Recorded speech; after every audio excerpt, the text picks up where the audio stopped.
Tourism Authority has recommended Daniel as the chair of the Tourism Authority. And so that comes to you as a recommendation from the Tourism Authority. Then we have two items that are related to two different annexation.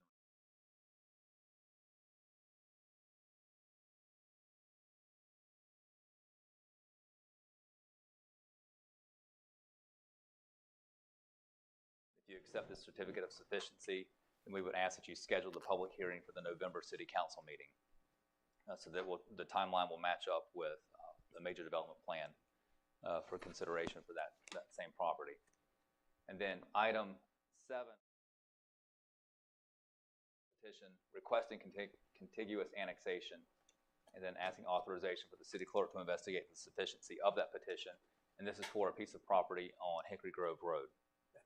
So this is a new request.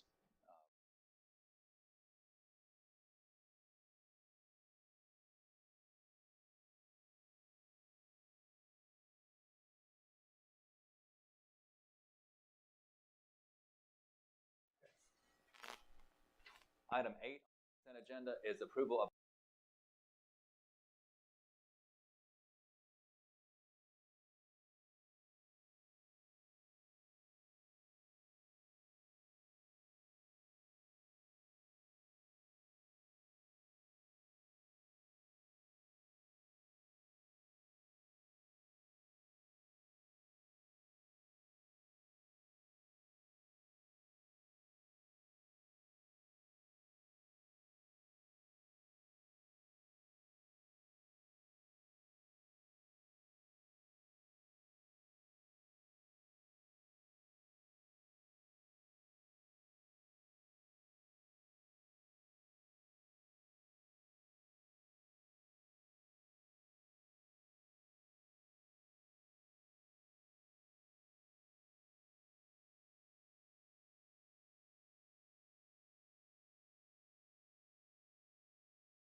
I pledge allegiance to the flag of the United States of America and to the republic for which it stands, one nation, under God, indivisible, with liberty and justice for all.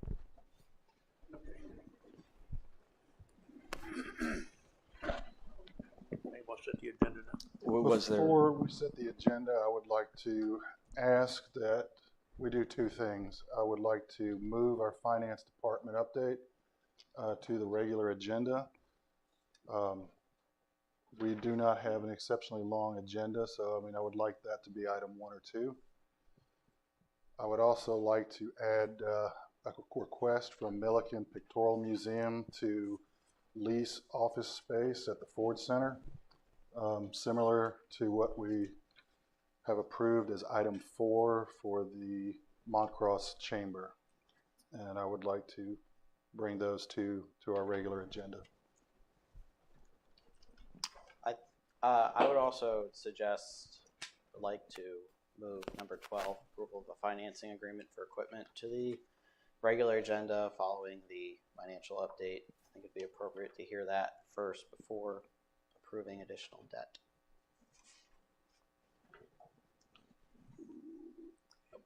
All in favor? Well, I would move to, does anyone have any issue with that?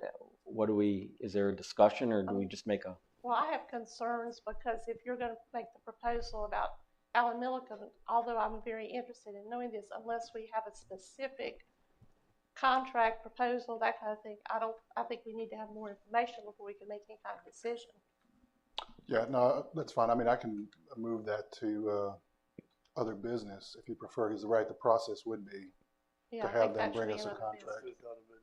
Okay. Yeah. All right, well, that's fine, but the other request would still stand then, to move the finance department update to the regular agenda.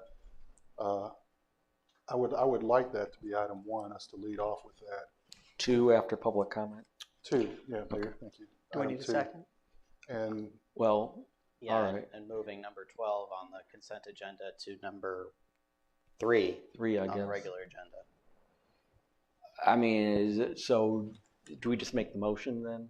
Okay, I guess I would move to set the agenda with the addition of moving the financial update to number C2, moving the approval of a financing agreement for equipment from the consent agenda to item C3, and then renumbering all the remaining items on the regular agenda accordingly. I'll second that. All in favor, say aye. Aye. Aye. All opposed? Okay. Move on. Then we've got recognitions and acknowledgements. Ted Hall. Stand up. 14 years of service on the Belmont Tourism Development Authority Board. That's great. Terrific. I think I was the first one on with you. You certainly were. Many years ago. Mm-hmm. And Martha too, that's right. Yeah, we remember that. And Mayor, we have a presentation for Ted. Good. We've got a gavel here to recognize Ted. Ted served for 14 years promoting tourism in Belmont. In the past 2 is our chairman? Just 1. Past 1 is our chairman. So we felt it was appropriate after 14 years as retiring as the chairman to present him with a commemorative gavel to thank him.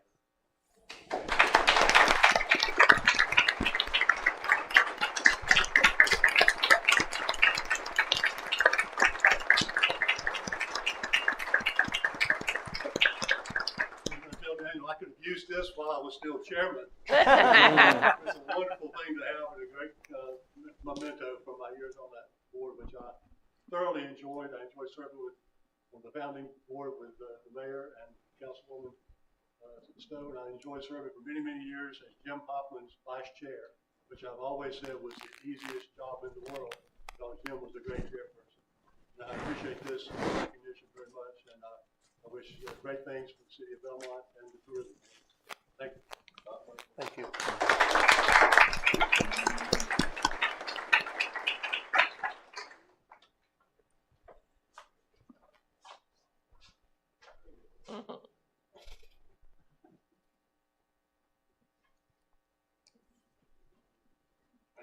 Kodak moment.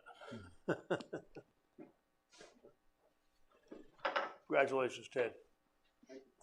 All right, anybody signed up for public comment? Well, before Yeah. that, I would move to approve the consent agenda as modified. Second. Got a motion and a second. All in favor, say aye. Aye. Okay. All right. Got a lot of people signed up for public comment on C1.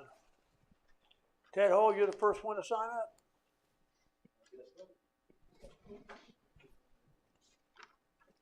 Mr. Mayor, I was asked to distribute the stack sheets. I believe there's probably enough here for the council and the mayor. Yeah. You got 3 minutes too, Ted. State your name and address. You haven't started yet. Mr. Mayor, members of the City Council, thank you so much for the opportunity to speak to you tonight about the contribution of the Milliken Pictorial History Museum to the city of Belmont and to the importance of keeping this valuable asset in our city. I agree.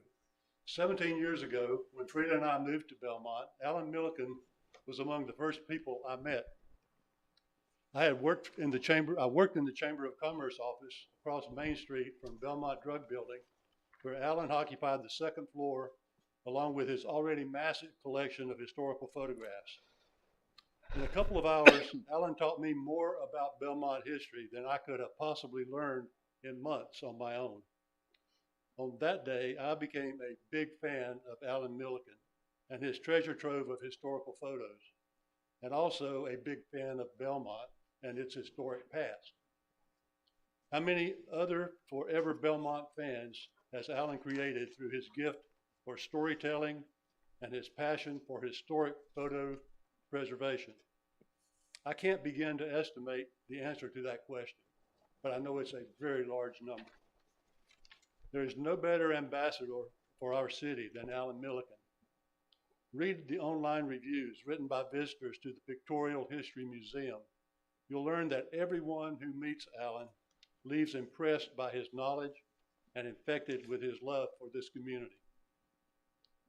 Alan's move from Belmont Drug to his present Catawba Street location gave him space to grow his collection to more than 21,000 photos, and his more recent exposure on the internet has expanded his outreach to the world. TripAdvisor is one of the most popular websites people use to learn about things to do in a city. Check TripAdvisor for Belmont, and you'll see our Pictorial History Museum almost always is rated number 1 or number 2 among all the other options for things to do in Belmont. Through the efforts of one man over many years and at no cost to the city, this museum quietly has become an important asset to Belmont by preserving a record of our past and attracting visitors who eat in our restaurants and spend money in our shops and businesses. Saving a photographic record of our past is just as important as saving a historic home or other building. It's unfortunate but true that we take our oldest treasures for granted, just assuming they're always going to be with us until they're threatened and in danger of being lost. I know you're all familiar with the jeopardy facing Alan now and the museum. It no longer is financially feasible for him to provide a place in Belmont to house his collection. If the city doesn't step in, it's almost certain this valuable asset will be lost or relocated to another Gaston County city or to Charlotte or to Raleigh. I urge you to do everything possible to prevent that from happening. Thank you very much for the time to speak. Thank you, Mr. Mayor. Thanks, Ted. Appreciate that. Next we have signed up to speak, Richard Atkinson.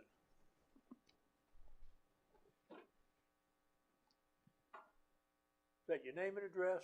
You got 3 minutes. Good evening, Mr. Mayor, Commissioners. I am Richard Atkinson, 501 Stewart Ridge in Cramerton. I am a town commissioner, but I am here tonight as an advocate for Alan and his museum. I was currently the past president of the Cramerton Historical Society Museum. I'm currently chairman of the Cramerton Historical Society Museum. So I met Alan back in 2014 when I was involved with the city in the Centennial. I developed a 100-year timeline for the centennial that was celebrated in 2015. Most of the information that I got for that centennial had to do with Allen in some way, shape, or form. So here's the other thing. Ted has pretty much laid it out for you, and Ted's my brother-in-law. My wife says, I hope you don't have to follow him tonight. So I'm not going to try to compete with that. I'm getting it from a different perspective. And what I found out that Allen, his museum has a wealth of information. It's not just photographs. So when I did the timeline, I said I relied heavily on him. And I'm sharing with you a couple of rare historical things that you would find in his museum. This is the Army Navy E Award that was given to Cramerton for the production of the Army khaki. And this was 1942. It was a big deal. Still is a big deal. This is another book that was written in 36. And the reason I brought that is right now our Historical Society is providing a field trip for fourth graders. And we've got these modules that these people assigned to. I'm assigned to the education module. So I was trying to research early education. Well, what I came about, because I'm telling the fourth graders, is that, so I went back beyond public school. I went back to the early 1900s, and guess what I found was a whole section in Allen's museum on child labor. Here, these are pictures, and this is local. This is 1908 at Luray Mills, and that's a group of young girls under 12 working in the mill. This is in 1912, and these are the guys. So in this book, which has a lot to do with history of the mills, also has a lot to do with labor laws. I'm going to tell you something that to me was shocking and amazing. Does that mean I'm done? Yeah. Okay. Thank you. Thanks, Richard. I didn't see the other one. Next, we have signed up to speak Dick Cromwell.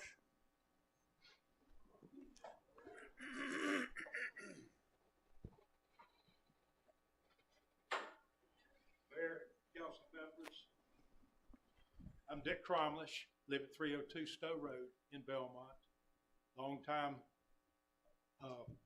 resident of Belmont. And history, this is where we find out where we've been so we know where we're going.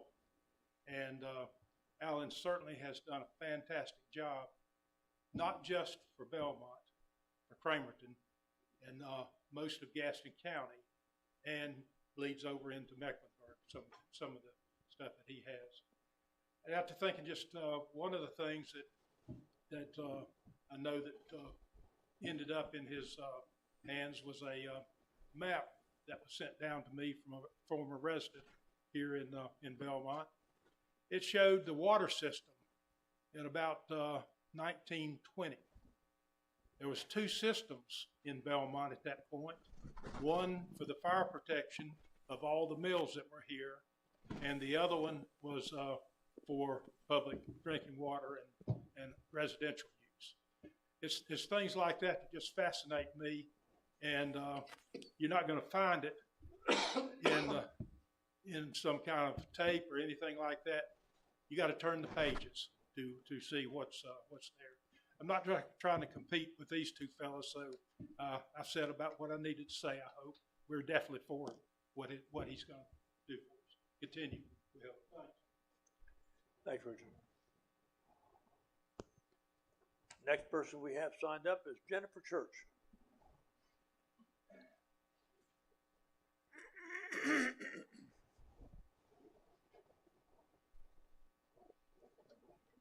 Good evening, Mr. Mayor, Council. I just want to speak on two issues tonight. I want to speak in support of keeping city council meetings here at City Works.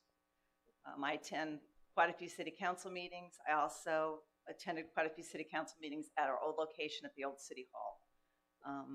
I like this location. There's ample seating here. We've probably got 50 or 60 people here tonight, and it is accommodating everybody tonight, which is very nice, and it's important. And we also have ample parking here too, with ample lighting. Sometimes the meetings go into the evening hours, so I just wanted to speak in support of keeping the meetings here. And I also like to share my desire to utilize the old city hall, perhaps as a visitor center for downtown. It'd be a place for our visitors to get information on our businesses. It'd be a place to share our city history, with photos, possibly with videos. So much of this town is about our rich history, and it's important to maintain that and share that. It can also be for city use. It's important to keep our Belmont Main Street staff downtown. And I know we're in the midst of some possible designs for the building itself, and certainly the city could create some conference rooms for smaller meetings as a different venue for the council to get together and be in the downtown area. So just a couple thoughts I want to share with you. Thank you, Jennifer. Next signed up to speak is Trish Tate and Phil Tate. You want to come up together?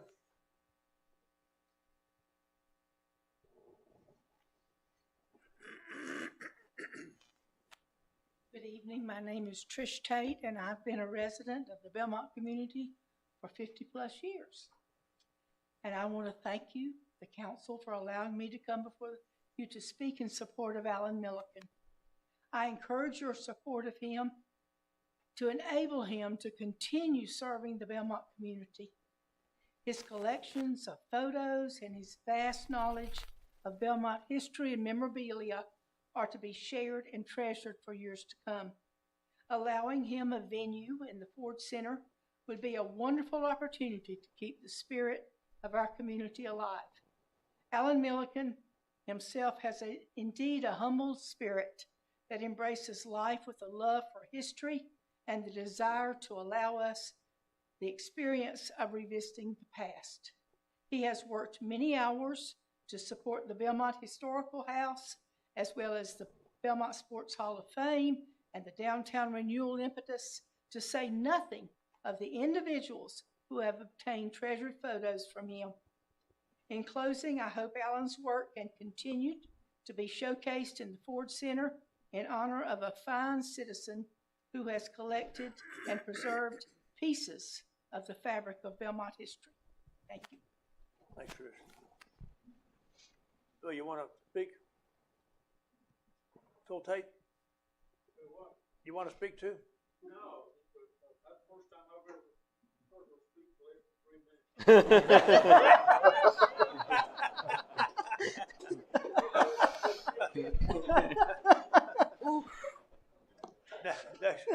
Next person we have signed up is Brett Bummeter.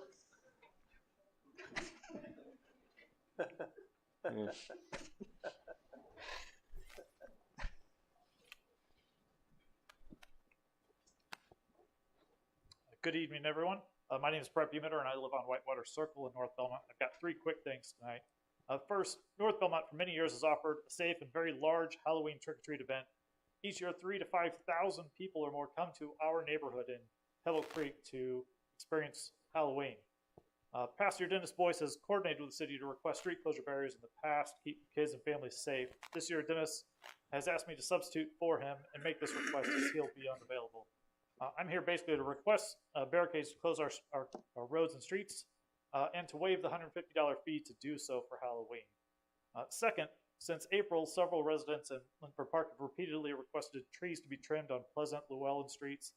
Semi-tractor trailers, garbage trucks, delivery vehicles, they regularly are forced to drive into and through low-hanging tree branches, putting them, their vehicles, bystanders, and property in danger. After speaking with you last month, I've shared exchanges with Bill Carroll on this, and the city acknowledges their responsibility for this task, but lacks the resources due to other demands on city staff to actually do anything about the tree branches. It's taken us 5 months just to learn this, and we've had at least 1 accident as a result of the tree branches. No one was hurt this time. We may not be as lucky as, as the first 2 mega warehouses are coming online this year, and we're going to get a lot more semi-traffic, especially through Pleasant. So I'm wondering, can we find some new ways to identify, communicate, and solve this problem together? We're just talking about trimming tree branches. This isn't rocket science. And third, in general, we in North Belmont are not in favor of the fourth mega warehouse coming online and sending hundreds of semis per day through Hickory Grove Road down to McCaddenville, North Belmont, and in the mix with us in the Stuart Cramer High School school traffic. So that's it. Thank you very much. Thank you, Brett. Appreciate that. Next, we have signed up to speak John Gallegos.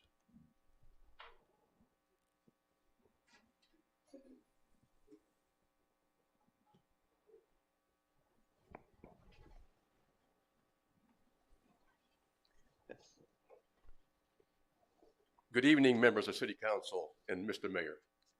My name is John Gallegos, and I'm a resident of Dogwood Lane here in Belmont. I'm a professional wildlife biologist who chose to retire here in Belmont 8 years ago, after 40 years with the U.S. Fish and Wildlife Service. I speak to you tonight on behalf of myself and many other families in Dogwood Lane. For decades, a host of invasive plants, particularly kudzu, English ivy, and wisteria, have spread throughout the green spaces of Belmont. This spread is harmful to the health and well-being of the trees and shrubs of these natural habitats. The invasive vines burden the trees and interfere with the natural biological functions. 5 years ago, several neighboring families and I took action and killed all such vines, smothering and strangling the trees of their shared green space that surrounds the stormwater drainage creek. 3 years ago, several more neighbors joined us to combat kudzu that began expanding into our backyards.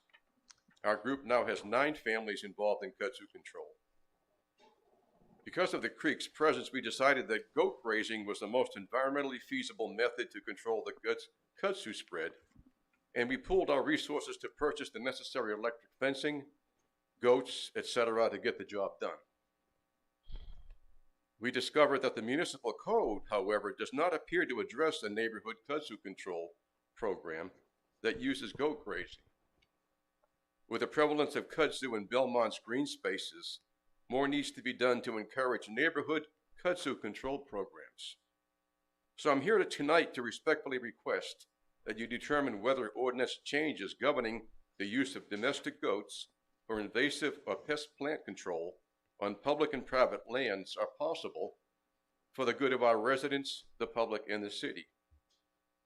I'd also ask you to consider revising ordinance number 90.07B, as in Bob 2, governing the size of enclosures for chickens. A copy of both these statements has been distributed to you by Ms. Shelley Duhart. The reason I brought up the chicken issue is because of the fact it's a big disparity governing the size of the livestock in the same ordinance versus the size of the enclosures required for chickens. It's a big disparity that needs to be looked at and modified. Thank you very much for your time. Thank you so much. Thanks. Adrian, a couple of things, because we're allowed to direct, are we not? Yes, sir. Regarding the Pebble Creek Halloween, I'm assuming that can be put on a future agenda, just like this one was for Eagle Park, and we can take care of that. Yes, sir. I was interested to hear that the city has acknowledged responsibility for trimming street trees, because that's not my understanding. Can you clarify whether we have responsibility for that? No, I am also surprised to hear that. Bill? Yeah, I will pass out a copy of our street tree ordinance that I've communicated with our complainants, that you can see it. Also attached under copies of some other towns and municipalities in the region. So we're not alone with this. Thank you.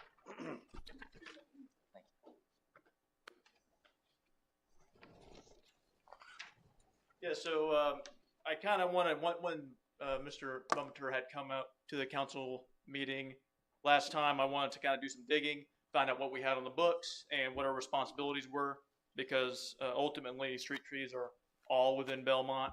We have a lot of maturing trees coming up down south and new developments, So I wanted to make sure we had something on the books to, target street trees, how we're going to handle those, how we're going to maintain them, who holds responsibility ultimately. And that's when I did some digging in other municipalities, but also within our own tree ordinance that we adopted in 2019. We do indicate that street tree maintenance is on the responsibility of the HOA or property owners. Now, that does not mean that if there is an immediate obstruction that could be a safety issue that is an immediate concern, that we would not take care of that, because we would. We did, after Mr. Belmont had come forward, I spoke to him, sent up some staff to take a look at the areas, look at the site triangles, look at the signs. We didn't recognize an immediate concern at that time that was a safety issue. But I did want to report this all back to him. And Adrian's read all my emails. I never indicated that we had responsibility for maintaining street trees. I did recognize that we have an interest in street trees being maintained, but not that we would do that maintenance.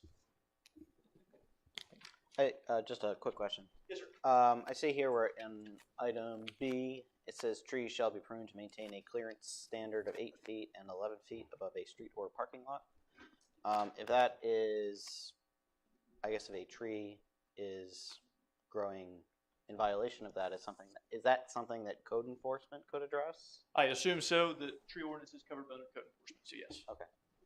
But since we're discussing trees, we need to add where the crosswalk there is at Stowe Road for the middle school people to cross.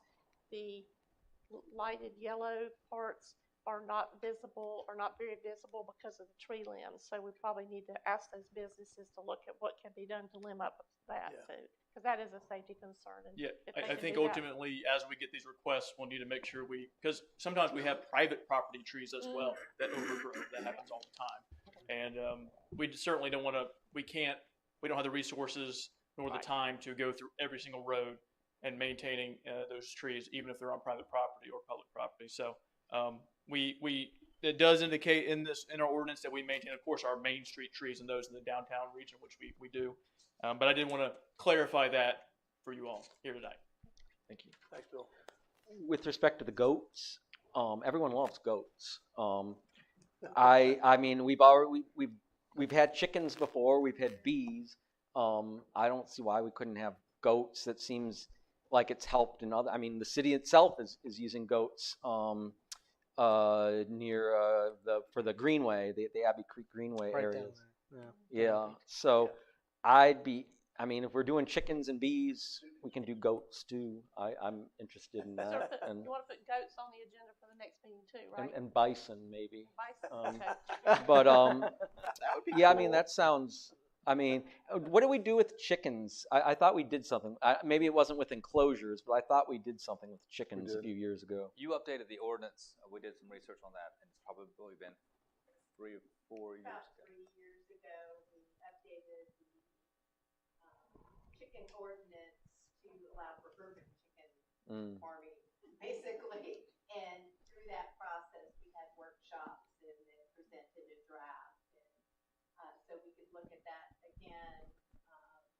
And if you'd like us to expand it, the natural kudzu programming, maintenance of kudzu is growing.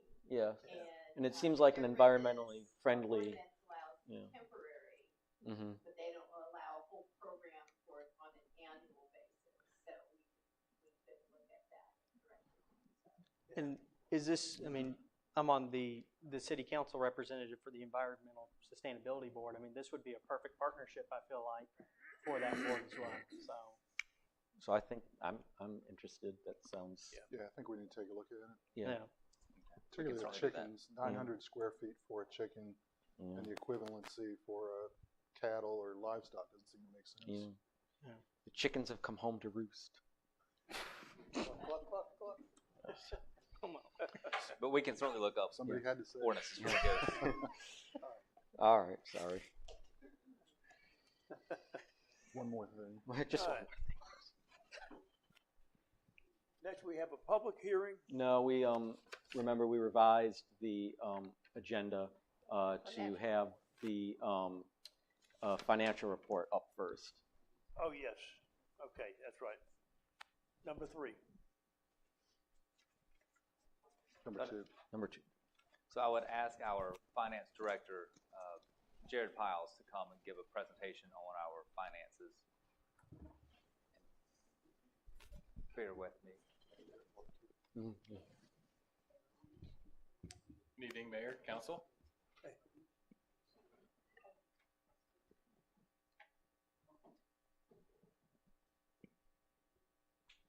And Jared, I can advance your slides.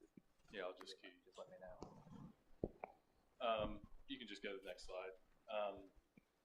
So the first thing I kind of wanted to talk about was just the timeline from the time that I was hired, which was back in November of 2021. And since that time, we have completed our fiscal year 2020 audit, which was actually due in October 2020, but we submitted that in February 2022.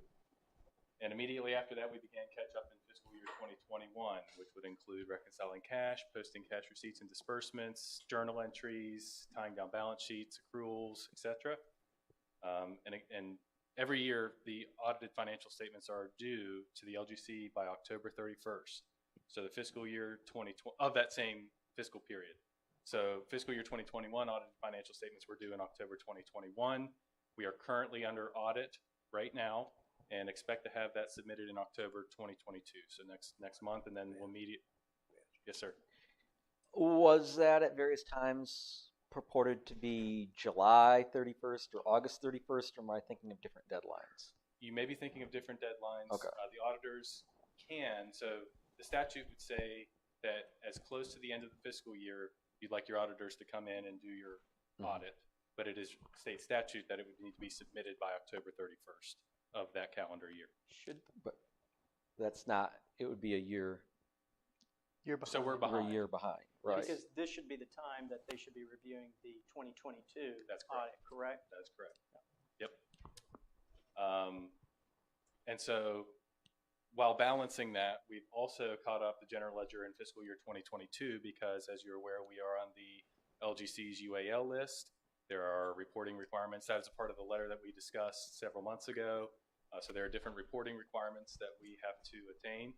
And so in order to meet those reporting requirements, we needed to catch up in the current fiscal year, which would have been 2022.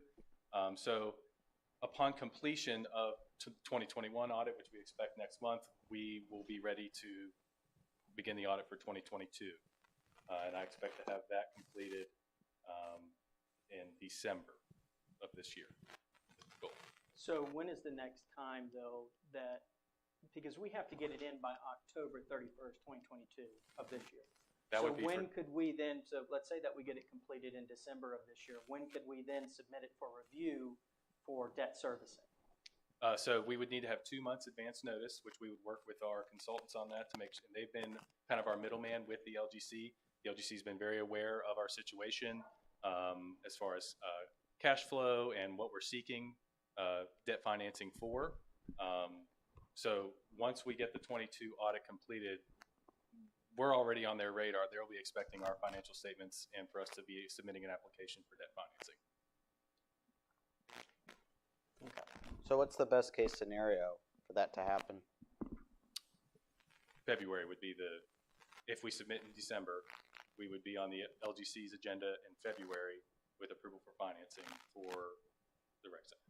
And when's the rec center scheduled to be completed? I think it's April 23. So it'll be basically built by the time we can go Correct, for financing. but then it becomes a more secure loan because you have collateral. You have the building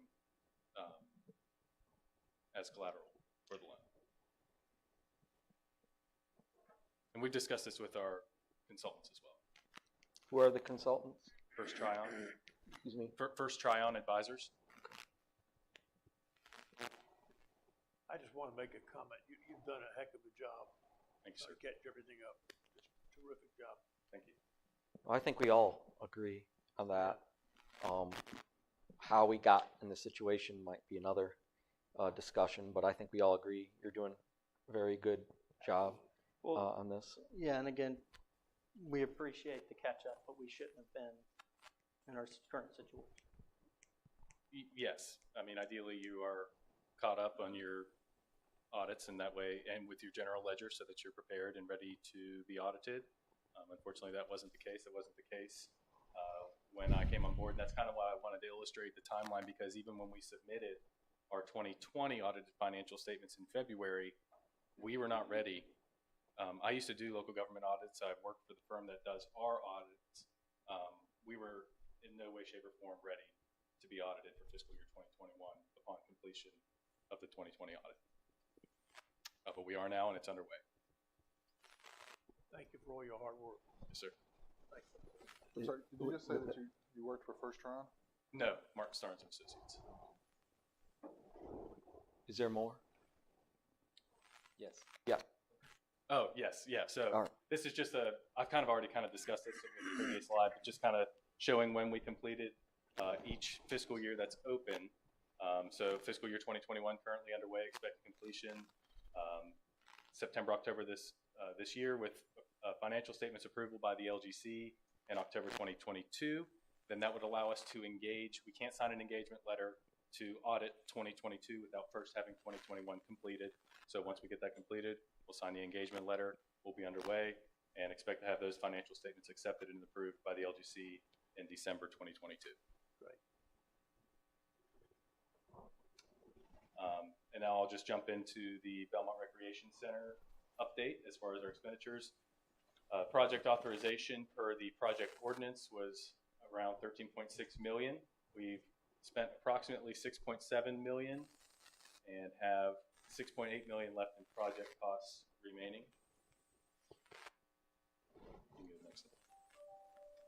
And so what I also wanted to illustrate was our projected cash flows to be able to continue to cash flow that project until we're able to secure loan proceeds.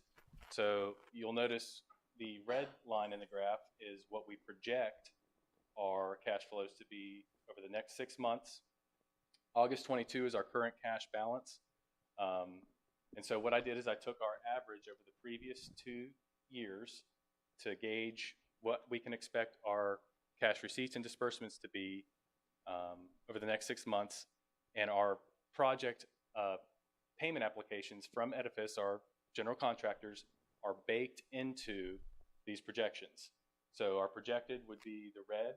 And then I also created a scenario where we could, this isn't going to happen, but I just wanted to use it as an illustrative point. Let's say that our revenues decrease by 15% while we also absorb a 15% increase in expenditure, meaning we've got a 30% buffer there. We've still got the cash available to cash flow this project. Is this just the general fund, or is this general plus enterprise plus everything? This is general plus water sewer plus stormwater, but general fund brings in more than double what water sewer and stormwater combined bring in. So what's the breakout between the fund balance in the general fund versus the enterprise fund? So we're not actually using fund balance. With the only way we would use fund balance is if we presented a budget amendment to you that we would need to appropriate fund balance as an additional revenue source in the project ordinance. Right. Which we're not, this is not what this is. So where did the $7 million come from? This is ad valorem tax revenue, majority of it. I'd say 70% of it is ad valorem tax revenue, which is the bulk of what's going to be used. It's a general fund project. So this was just to show you that we've got cash in the bank to be able to do this. So it's $7 million more than, because we adopted a balanced budget last year with the ad valorem. So you're saying there was an additional $7 million that came in last year that was unappropriated for anything else? This is just our cash balance in the bank, totally different from fund balance. This is just in our general checking account where operations happen. So when we get EFTs for our tax revenue from Gaston County, hitting that checking account. When we have payments from our water and sewer bills, hitting that account. So this is a mix of our operating account plus whatever savings we have. Not necessarily, no, because those are stored in our term accounts with NCCMT. So this is just our general account. So what's in our fund balance? I'd have to, let me take a look. This is as of 2020, because this is audited. Just a moment. Unrestricted net position. Just a minute.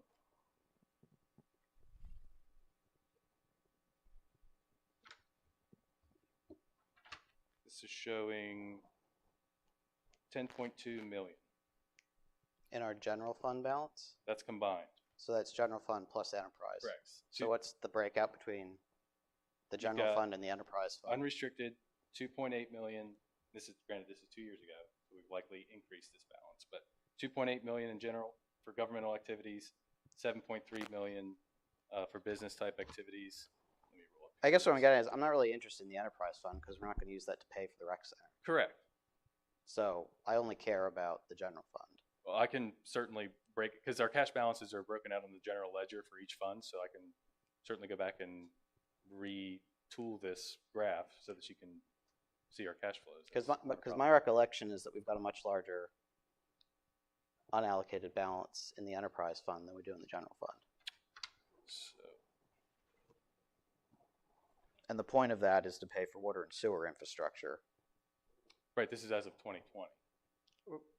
But we don't have even just a check mark to where we are currently while we're cash flowing $6.8 million. But we're not using fund balance. This is just cash flow.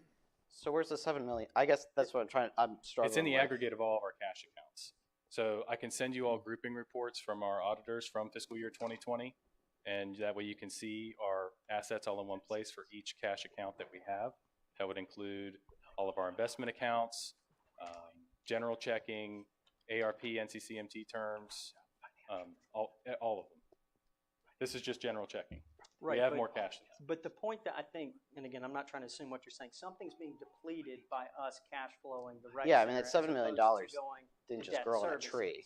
So something is now going down, right, as opposed to we would go out to debt services and then we have a payment term for, I don't know, what, 30-something years? But now we're down almost $7 million. We're trying to understand, where's the $7 million coming from? We already had it. Because we didn't approve this type of expenditure. You approved a reimbursement resolution in September of 2021 that would allow us to cash flow the project until we were able to get approved for loan proceeds. Wasn't that assuming that we had loan proceeds to reimburse? It was not, because we didn't have the financing in place because we needed to submit the 2020 audit to do so. So This what was account did the $7 million come out of? the Yeah. general checking account. So- We've already paid $7 million. That's already baked into the $7.8 million that we're starting with in August of 22. Well, So, Jared, I think, not to jump in on top of you, but I think some of the angst is that you're right. There was a repayment, I forget what you just called it. Reimbursement resolution. Reimbursement resolution that was agreed to, but at that time, we did it because we were trying to secure materials. Because during COVID, it was difficult. We were told we need to lock them down now. That's correct, because Okay, those quotes would have expired and costs would have gone up. Okay, but also that, I forget what the other caveat was, but it was supposed to be, this was going to be relatively short term. You know, the picture to me was painted that we would be in a position to secure loans anytime. You know, it was coming. It was not. My recollection is like the was next 3 February months, or was something it that not? would be, that it would be, well, I do think there was a risk, but my understanding was like it was expected to be February or March, so that it would have been 3, 4, 5 months of this, and then Yeah. The dollar value provided in the meeting, the staff report from the meeting that I could find on this had it at $150,000. So, I mean, personally, again, not to jump on you, Mark, but I'll just say that I was shocked when I saw the numbers that came out in the email. I was like, how in the world did we get to almost $7 million? Because my recollection is that this scenario was never supposed to happen. We were trying to lock down certain things at limited resources. I mean, I didn't think we had technically it was open-ended, but personally, I feel the language that was used and what was said is that it was finite, and that we were going to go to this nuclear option, which we seem to be in now, and that's my personal recollection. I mean, others may vary, but I mean, again, I had no idea that we were at this level of funding this. I mean, we are where we are. I agree mostly with that. I think there, and maybe somebody else can refresh all of our, but I know there was risk. I mean, that was the chance we took, but I also think that we were under some sort of expectation that it would be relatively short term, that it would not be that we would not, in fact, be in the situation that we have ended up in, and I guess I too was sort of I would not have thought it would be as much as it. Well, I mean, I realize it was continuing because we still couldn't get the loan with the LGC, but I too was surprised at the fact that it was that much money. Well, I mean, I remember having a conversation, because I remember asking the question during that meeting, well, what happens if the audit gets delayed again? And I remember specifically having a discussion about the steel and how once we got to the point where we had to buy steel, the cost in that was going to be more than we could just simply cash flow. And there it is. So I'm wondering what changed in the last year to make that happen. Probably a change in guidance. My predecessor probably was not giving the best guidance. He was operating under the impression that if February 2022 was genuinely the goal, then that means that the audited financial statements for fiscal year 2020 would have needed to have been submitted, as well as fiscal year 2021. And as I alluded to earlier, we were in no position to be audited. I feel like we might be a year ahead. Was this conversation in November of 21, or was it November of 20? September of 2021, I believe, was when the reimbursement resolution was passed. Because I thought we were only one behind when we were having this discussion. We were, because 2021 would have been due in October, and at that time, the LGC's rules were a little bit different. They only required a 1 month to get onto their agenda. Now they require 2, and that was enacted this year.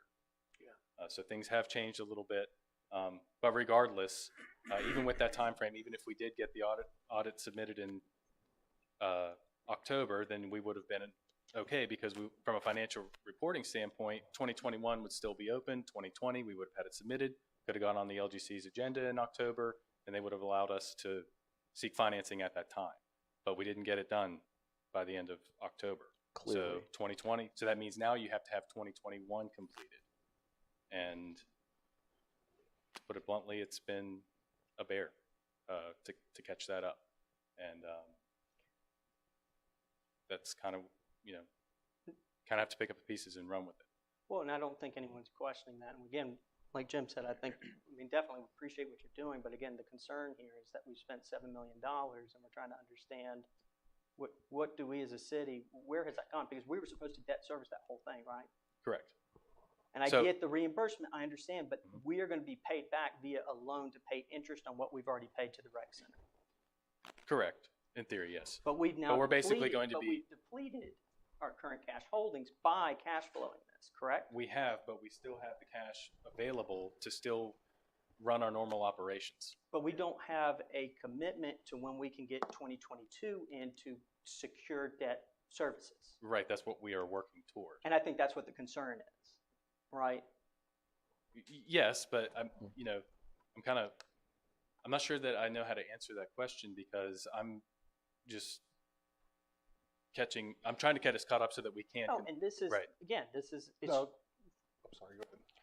It's not, again, against your work or what you have done or what you were doing. Again, I appreciate it, but it's, again, I'm the new person here on the block, but I have a concern for this, that we're depleting cash revenues right now, or cash holdings to pay. And again, I think the rec center is going to be amazing. I think we should have the rec center. But God forbid, what if we have chaotic issues throughout the city when you can't go finance it, secure debt services? We need our cash reserves. But Jared, you're on the right track. Yes, we are. Well, but yes, but the right track needs to end at Candyland or whatever it is, and hopefully sooner rather than later. So I know that so this July 31st and August 31st, I've heard those dates before. What were those dates? What did they represent? Anything? that I thought something was going to be done by July 31st and something was going to be Yes, done by. yes. So our hope was we would have finished our portion of the 21 audit by the end of July and have Martin Starnes, who's our auditor, come in August. We essentially have done that. They've been working remotely. Correct. So we were ready, and Martin Starnes, and I know this from working with them, they block off. I mean, they've got a very busy schedule. At the time I worked, they had 40 counties in North Carolina and dozens of municipalities. So they block off a week for each client, and they didn't have the time or resources to be able to do our audit exactly when we were ready, because we had already coordinated with the LGC to allow us to get onto their October agenda. We had coordinated with First Try-On. We had coordinated with an extra actuarial to get our LEO and OPEB studies done that would be required for the financial statements. Martin Starnes was not able to do that. Now, they have been working at night. Our audit partner has been working diligently. It's not going as quickly because, you don't have a whole team of auditors working on it, but it is moving. And they have blocked off the first week of October for us, which was supposed to be for 2022, but it is blocked off for us so that if it's needed for 2021 to wrap it up, we can do that. And then, like I said, we'll move on to 2022 once that's completed. You said you've been in touch with the LGC or LGC representatives? First Try-On, yes, and we actually had a call with them several weeks ago. Adrian was included, Kevin. With staff myself. from the LGC. Yes. And what all have they been saying about these events and revelations? They weren't questioning it. We're just giving them an update as to where we are. We wanted to make sure that everyone was on the same page for the timeline by which we were trying to get there. The missing piece was the audit, and coordinating with the auditors, and they could not come through. So had Martin Starnes been available in first week of August, there was a chance that we could have met that end of August deadline to get us so that all we would have needed would have been fiscal year 2021, because 22 wouldn't be due till October. Could have secured the financing. That was the goal. It just did not. Clear. Yeah.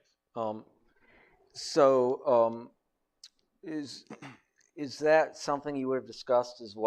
Have you discussed the audits and the finances you've discussed with the LGC? We ultimately want to get approval for this loan for the rec center, correct?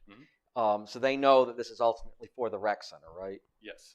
Do they know that we have been doing what we're doing in the interim? Have they expressed any concerns about that? They have not.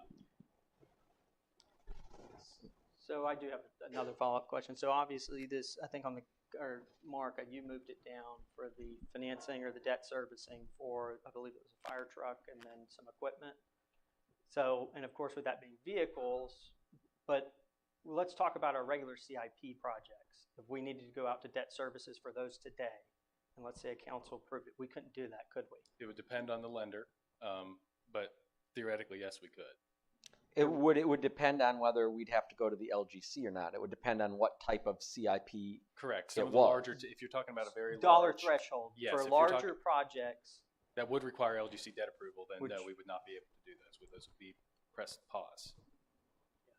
But we couldn't do those until February. Right. But, and again, I guess where I'm trying to get to is we're cash flowing this rec center. Again, great asset to the community, or will be. But you have a huge issue pop up in the city, and let's say it's a very expensive issue.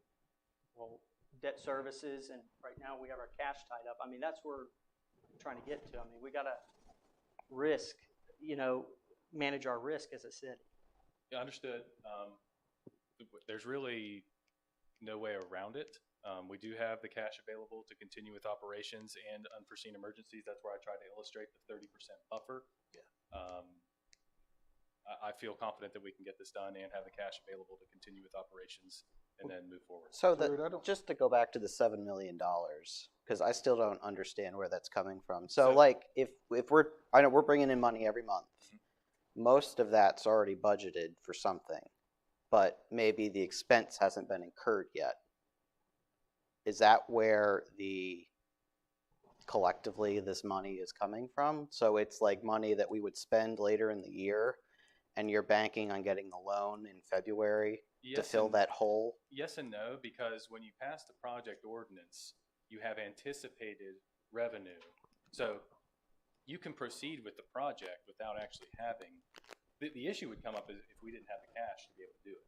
Well, that's what I'm getting at. So, like, if the loan doesn't close in February, that sounds like a pretty big problem because we've already spent $7 million that we've budgeted for payroll and it could become an fire issue if this were to trucks, and so I mean that's an enormous risk, in my opinion. There is an element of risk, I will agree, but I'm confident that we'll get this caught up and that we'll be back on track. I mean, I wish I could share your confidence, but I mean, this is making me ill. Does Martin Starnes have the time blocked out in December to make sure that we do meet that Yes. deadline? Yep. But there's no guarantee to it is the issue. Guaranteed to. Getting the audits completed so we can secure the debt service. Yeah, because these audits have been repeatedly delayed for one reason. I'm not saying I'm not Yeah. blaming Yeah. anyone. No, this is but Because not we have being heard that pointed we're to you. confident that it will be completed by X date before, and those dates have come But and gone. since the budget, when we had the budget talks, we've got it handled, and we've come to September 6th, and the budget talks were when? Back in May, May June. and June. I mean, and we've April. asked repeatedly for updates, and I appreciate your update today, but there's a sense of concern for me at least. I mean, I can't speak for everyone else, but that I have that maybe we don't go out to debt services and we're continuing to deplete our cash flow or our cash reserves, and there is an issue. Yeah, I can't help but feeling a little bit like Lucy in the football here. We have tangibles. So I've completed the 2020 audit. Our 2021 audit is underway. We're caught up in 2022. That one's going to get completed too. We have the tangibles there. We just got to get it done. And Martin Starnes has a lot to do with that too, though. There was Right, and some. this is But- I'm not going to busy speak to that. Yeah. Well, Jared, I mean, I don't want you to feel like we're assailing you. You happen to be point person right now. I mean, you were handed something of a mess, and I know you're trying to sort your way through it. So, I mean, appreciate that. We're kind of on a fact-finding mission here because I think everybody has concerns about where we find ourselves. You know, one thing that if we were not an affluent community, we would be in real trouble. If we did not have the cash flow that we have, we'd be dead in the water right now. Interest rates, you know, the thing that also I think about, I mean, interest rates are going up. You know, if we could have secured it years ago, year or two ago, they were much lower. You know, one variable is we do not know where they will be when we are able to go out and seek financing, which will cost us more money because we'll be paying more in finance charges.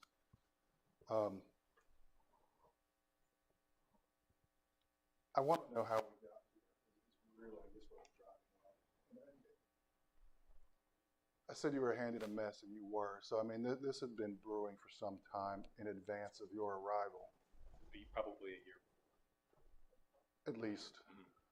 But I mean, again, we have a certain degree of oversight. Staff has a certain degree of oversight. And I don't know how we got to where we are before this was caught. Now, while we may be timely with our presentation to the LGC, it doesn't mean that we're going to come out of that audit clean. So, No. no. But we've not had a clean audit. If you're talking about clean, Well, free of findings, that's not talking- happened. I'm talking about them being satisfied, I guess, with their findings. What I'm worried about is the potential that we could go basically back into another timeout is where we find ourselves. Council receive another letter from the LGC that we have to sign in return, that we understand what is happening, and then potentially not be able to secure loans for another period. So to kind of speak to that, in our conversation with the LGC, they advised us to remain in contact and communication with our auditors so that we can have an understanding of what those findings are going to be, because what's going to end up happening is we're going to get the findings and we're going to have a corrective action plan by which we're going to address them. We've done that in the Which we've past. done. And It's not actually taken effect, to be frank. So that's what we'll do. We'll already have our corrective action plan ready to go when the audit, when we get the audit to review, and then for us to review it, approve it, submit it back to Martin Starnes for them to submit it to the LGC. Our corrective action plan were already in place because we will already know what the findings are. you've mentioned this first Trigon. Tryon. Their advisors, what advice have they been giving, or is that confidential? Kevin was more involved in that prior to my arrival, but they, like I said, they're basically the middleman between us and the LGC. So Mhm. doing the RFQs and RFPs for from lenders and getting us on the LGC's agenda and coordinating all of that will be handled by them. All we need to do is just get our audits done. Is basically what it boils down to. Anybody have any other questions for Jared? I mean, I would just pick at this resolution, the reimbursement resolution, which I don't know what the legal distinction between an ordinance and a resolution is, but I know typically we adopt budget amendments and such as ordinances, but it looks like it anticipates spending or I guess expensing this project out of the capital line item in the budget, which is definitely not $7 million. There's nothing in here about using current cash to pay for this. So, I mean, that raises a number of questions in my mind about whether what we're doing is even proper. I believe it is, and these payment applications have to be paid. The project ordinance was passed. You guys approved the reimbursement resolution. The project was underway with the timeline given, and so what I've been balancing is trying to get us caught up on our audits so that we can get the same spiel. I'm not going to go berate you with that multiple times, but we have to spend the cash to. I understand that, but I mean that we don't have to build the building, I guess is what I'm getting at. There was no, like, in my mind, signed a GMP. Yeah, but the GMP also, in the contract, says that it can be canceled at any time. We are simply responsible for paying whatever expenses have been incurred up to that point. So if that had happened before we had spent $7 million, I mean, the risk reward here, I think, is just way out of balance with, because if we don't get that loan in February, I think you're going to have some real just issues with cash because you're not going to have anything to come in and fill that hole for the rest of the items that we've already authorized and budgeted. It could come into play, yes. But like I said, I feel confident that we'll get this done based on the trajectory that we're going and how caught up we've gotten over the past 9 months, 10 months. So, sorry, go ahead, Jim. No, I mean, I mean, then why did we do the CIP? Why did we go through line by line and pick what we wanted as capital improvement projects? What I'm trying to get at is, during the discussion at the budget meetings, this would have been probably a more prudent conversation to have, and I think it was given in sparks, but it wasn't given in full context to say, well, you know what, we probably won't be able to get to these CIP projects. Let's be realistic. Well, the other thing is, if it had come out as like, yeah, we're going to use current cash, and if we don't get the loan, we might not be able to make payroll, I would have said, hell no, in a second. I think because that's just a totally unacceptable level of risk. But the other issue that you just brought up too, which I'm kind of now trying to digest, is per the ordinance, and I'll have to look back, or excuse me, the resolution is, are we misappropriating what we approved as a council, now pulling funds from a different area? If that makes sense. I mean, that's what, yeah, it says the capital line item, which is not current cash.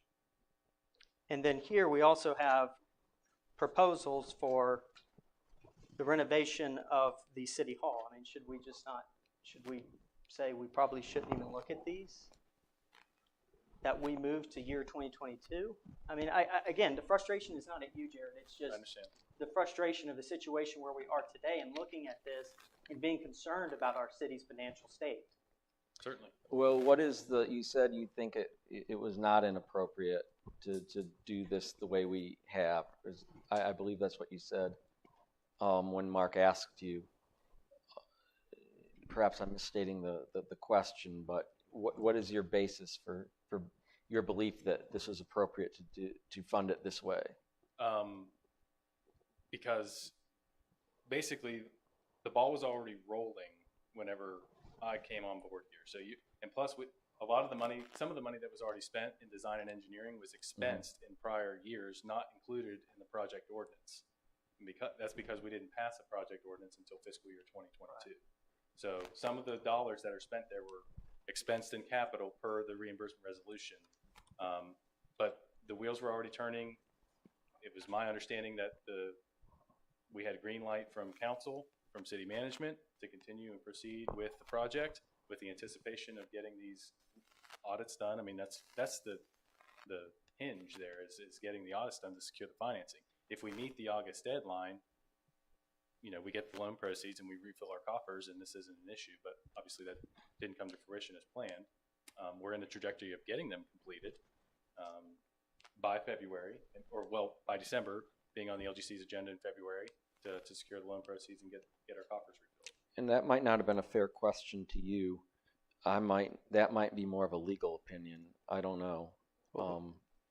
In terms of like the whether I don't know. I don't understand a lot of these things, but you know, in terms of the questions that Mark and Alex have been asking, how we square that to our satisfaction as to whether that's been appropriate or not, doing what we did vis-a-vis the language of the ordinance. Let me just take a stab at this. So we operate with the information that we have. So 2 years ago, I never would have thought we still would be behind on audits. I trust Jared. Jared is working his tail off getting this done.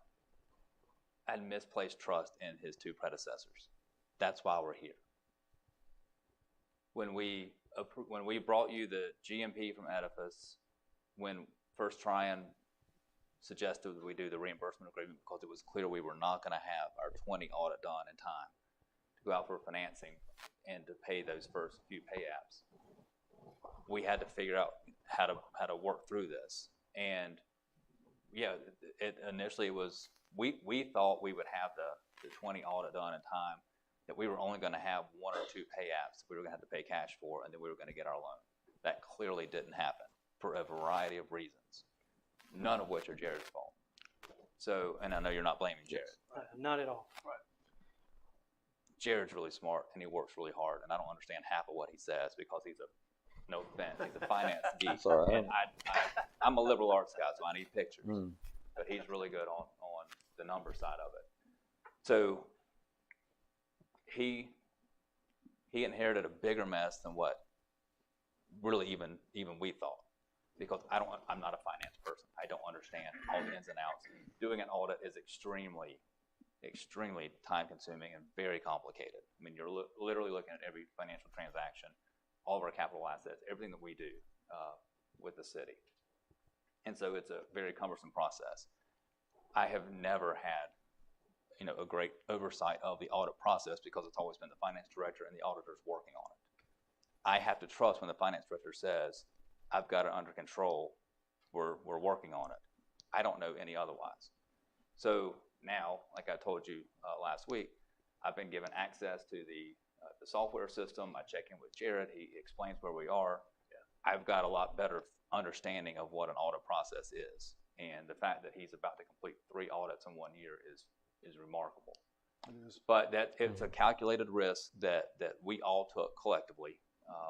In hindsight, I would have never recommended that we cash flow a $13.2 million project and then get reimbursed. But we didn't think we'd be in this position.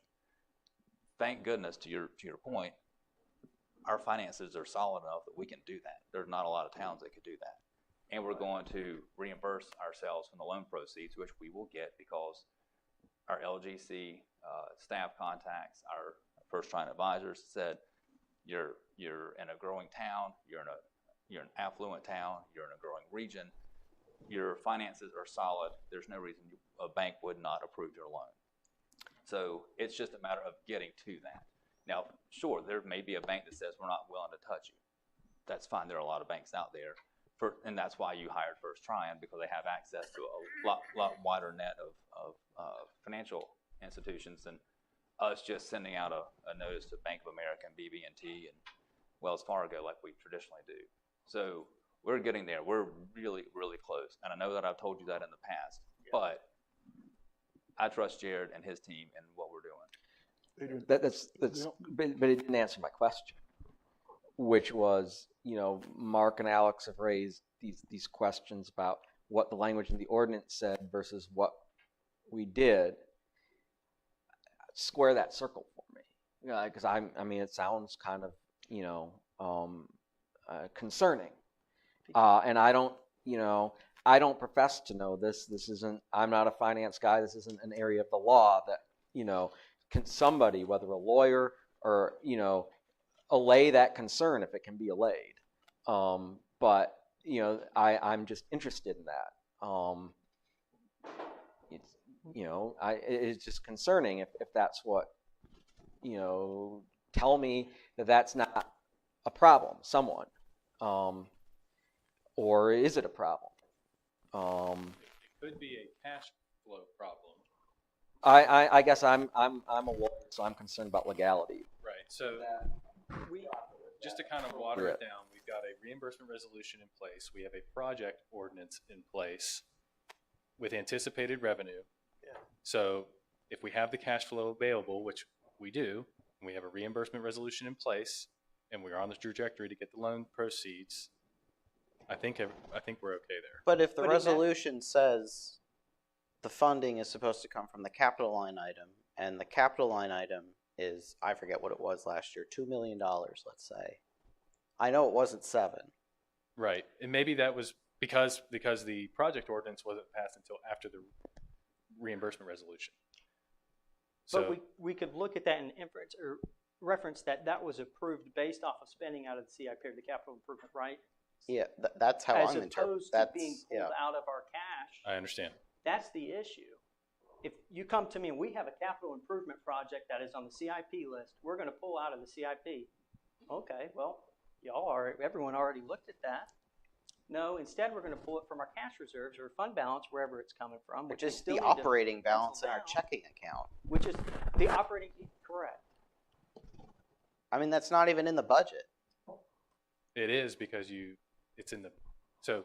Well, what I'm getting at is we never voted to spend $7 million on this project. You did. I would challenge you to show me the ordinance that says that happened. It was the project ordinance that would have been the Belmont Parks and, go ahead. I think what you're saying is okay, so we were under the impression that we were going to spend about $150,000 or so to tie up materials, okay? What you're saying is we have this document in hand. Whether you were under the impression it was $150,000 or the whole $13 million, this authorizes us to do exactly what we did. Right, along with the project ordinance that was passed. That is the authorization. I will say, we did authorize up to 13 point whatever the what the issue I think you all are taking is the way in which the source of the funding, how it's being funded. Because we did the project ordinance does say, whatever it is, but I think what we all are taking issue with is how this is all going down. Yeah, it didn't say pull it out of current cash. Right, it said pay it from the loan. And this also didn't come back to council to say we're going to spend $7 million of our cash. It says what it says because we agreed to that under the parameters that I thought we were agreeing Charlie. to. Sorry. Okay, so again, I feel like, we did agree to this. We would never agreed to it if we thought we were going to float this amount of cash. So we did agree. Well, we never agreed to pull it out of current cash. I mean, that's what I keep coming back to. That's insane. Because that's the operations for the city. And again, I'm not trying to be argumentative, but again, agreeing with Councilman Seelinger over here, that's our operations. We've already allocated that. We've already budgeted. Yeah, you basically spent those dollars twice. We're not disagreeing. I'm just saying, I think from my perspective, we did authorize 13 point whatever the cost of it was. We just did not. I think we were upset because we figured it was going to be out of a loan, not the way that it's being done. Well, I believe that's how the project ordinance was structured. Mhm. And probably is how with it was presented anticipated, and why it correct. was approved is that we were going to go out to debt services and not cash flow this. Right. Now, again, obviously there's a repayment option, but that's not even secured yet because we don't have a 2021 or 2022 audit in there and completed yet. So that we are rolling the dice and risking taxpayer funds right now. I'm sorry, that's where I'm going to go with it. All right. The only thing I would say, and Adrian, I agree with you, but when you say you trusted our previous finance folks, I mean, I agree. You have to put your trust in them. But I would go back and say you got to trust but verify. I mean, whether you're a finance guy or not, we've got to be sure that our finances are in order. I mean, at the end of the day, our point of contact with staff is you. You tell us everything is going okay. You're dealing with these folks on a daily basis. I mean, I trust you, but I'm going to verify what you're telling me because at the end of the day, the way the statute reads, unless I'm misunderstanding it, we're, the five of us, are accountable for the city finances, ultimately. And I'm not. And I'll point out that that's whether we're finance guys or not. We're responsible. Well, yeah, but that's true. Yeah. But now I'm having this thing hung around my neck. I don't want to look like I don't know what's going on or what's happening or that we agreed to these terms because, yeah, you go to court, hold up this piece of paper, and you probably win. Because the nuance in there isn't going to factor in. And the nuance is that we were under the impression it was going to be a limited amount of funds for a limited amount of time because we were sure we were going to be able to get past this audit and secure financing. I mean, that's a lot of ifs. But we trusted and we agreed to it. And now this is where we find ourselves. But within that contract, unless I'm mistaken, there's an escape clause because the contractor was aware that we were going to be floating the cash for this and that if it became an issue, you could pull the plug and pause the project. When it started to look like we were going to be 2, 3, 4 million, this thing was rolling. This ball was rolling. It didn't look like it was going to stop. Did anybody say, let's look at this. Maybe we should pause this project, stop the cash flow, and regroup when we're out of our timeout with LGC and can seek financing? I mean, was that ever brought up as an option? Because it is an option in the contract. So we did have all those conversations with Edifice throughout all this. What would happen if we're not able to get financing?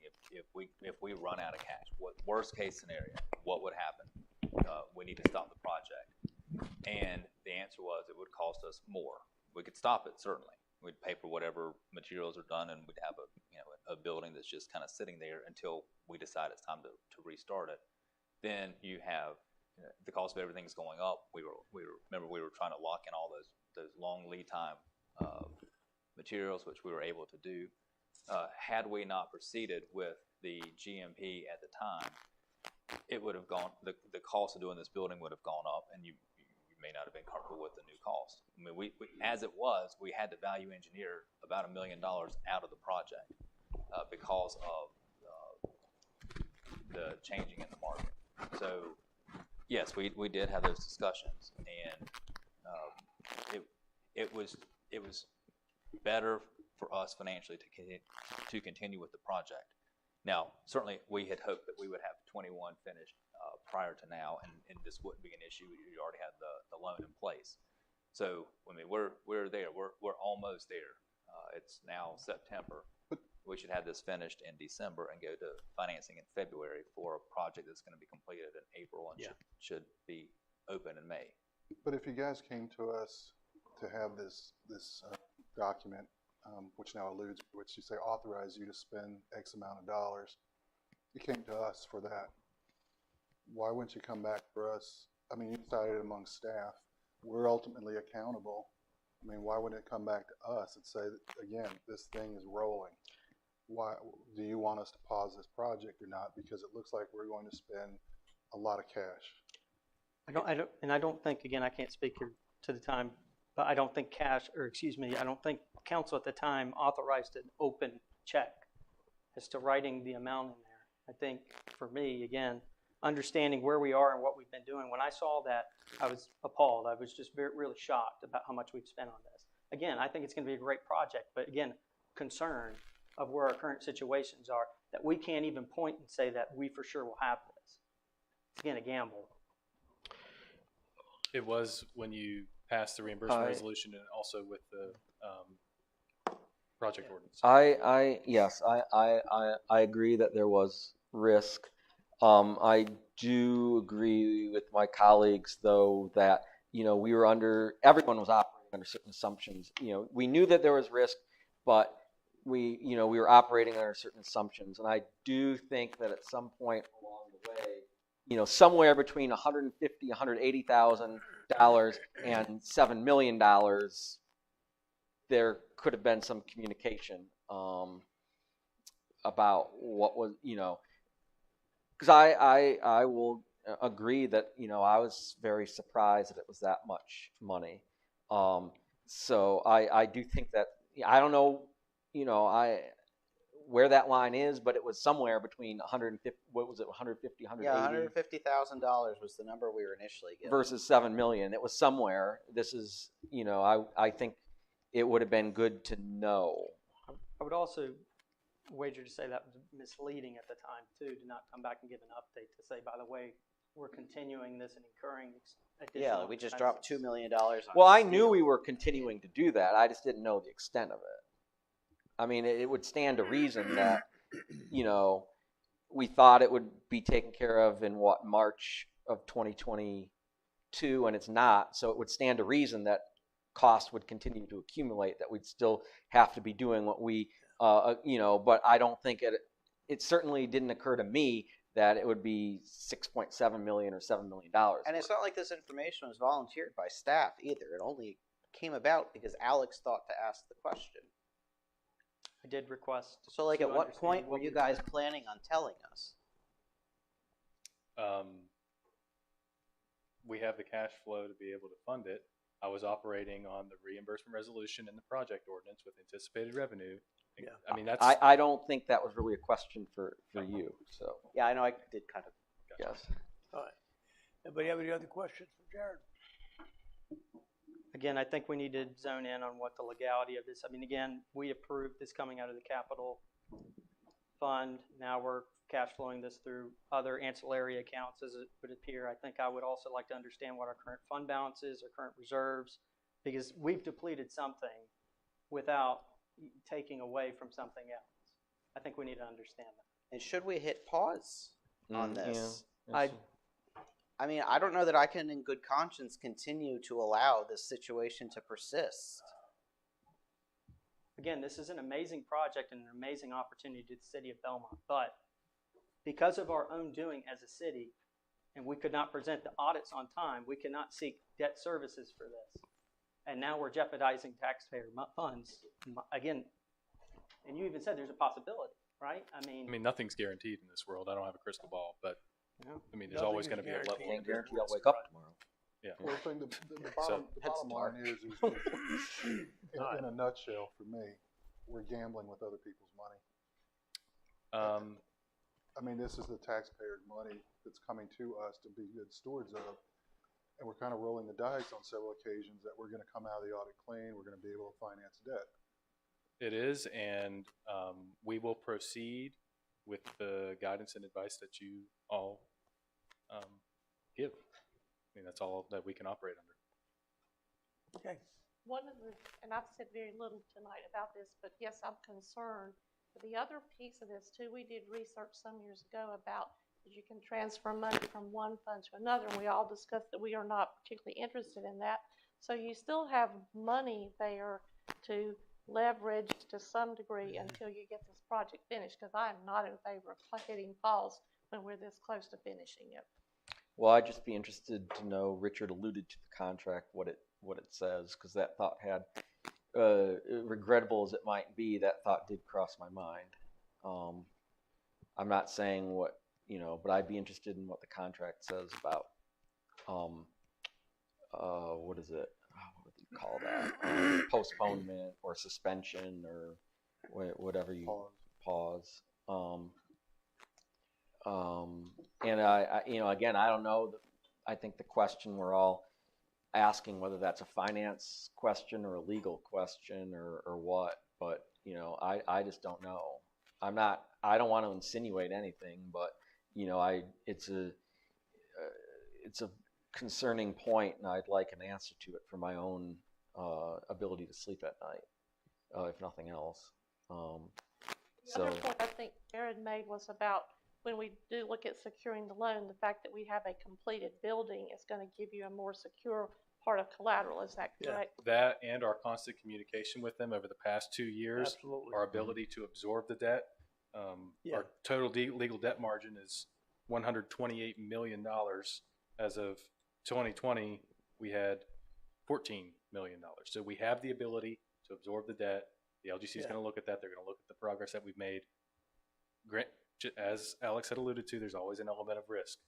But I don't see them saying no based on all of that. So say again, we have 14 million out there and 100. This would have been as of fiscal year 2020. We've had some debt roll off. All right. We've also seek financing for other pieces, Yeah. but I'd say ballpark about $14 million. And we're qualified to total $128 million state statute would say that we are allowed to issue up to 8% of the total assessed value of taxable property. Okay. Thank you, Jared.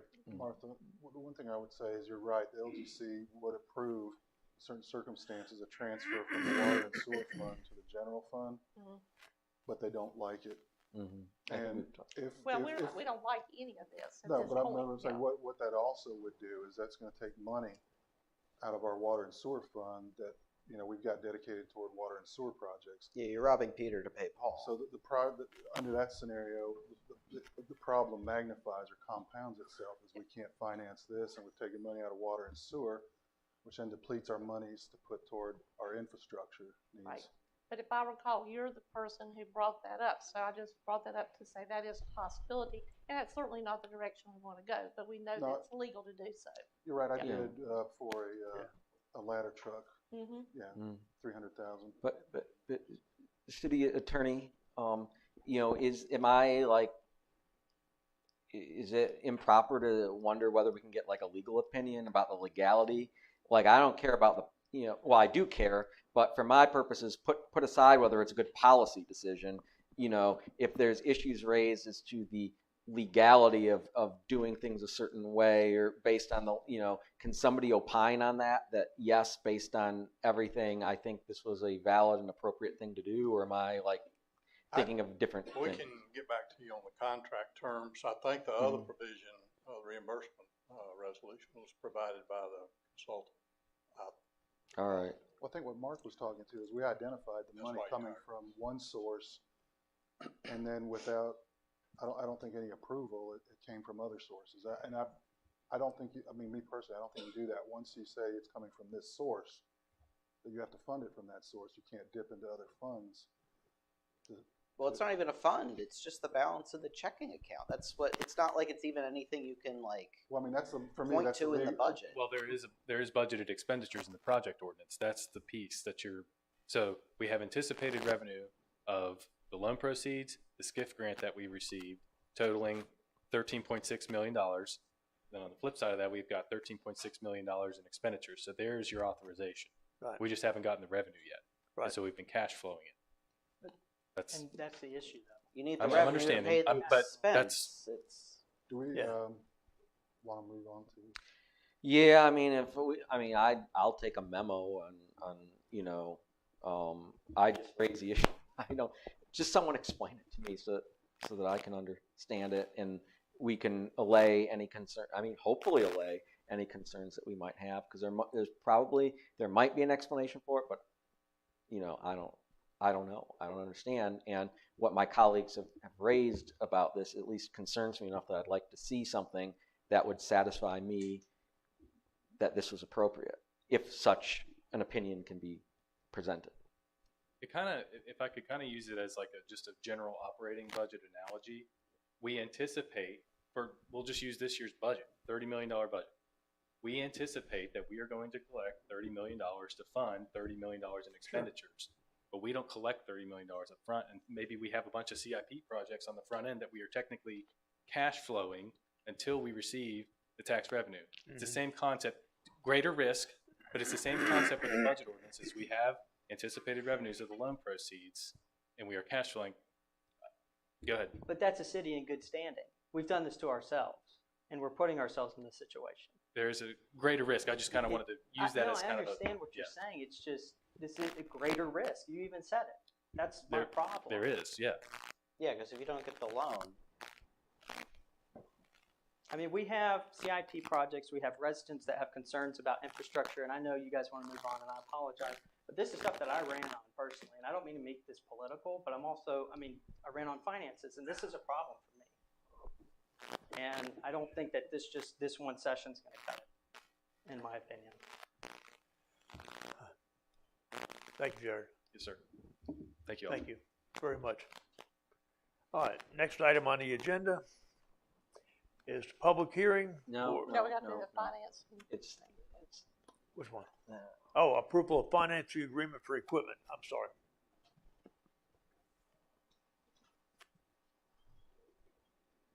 so this would be the equipment financing agreement that we moved from the consent agenda in light of the discussion that we just had about finances. So, I mean, I think you explained it in the, and Mark, you were the one that wanted to bring it. yeah, to I mean, you, I so. can't good conscience vote to authorize any more debt after hearing that. I went from fairly concerned about this to borderline panicked.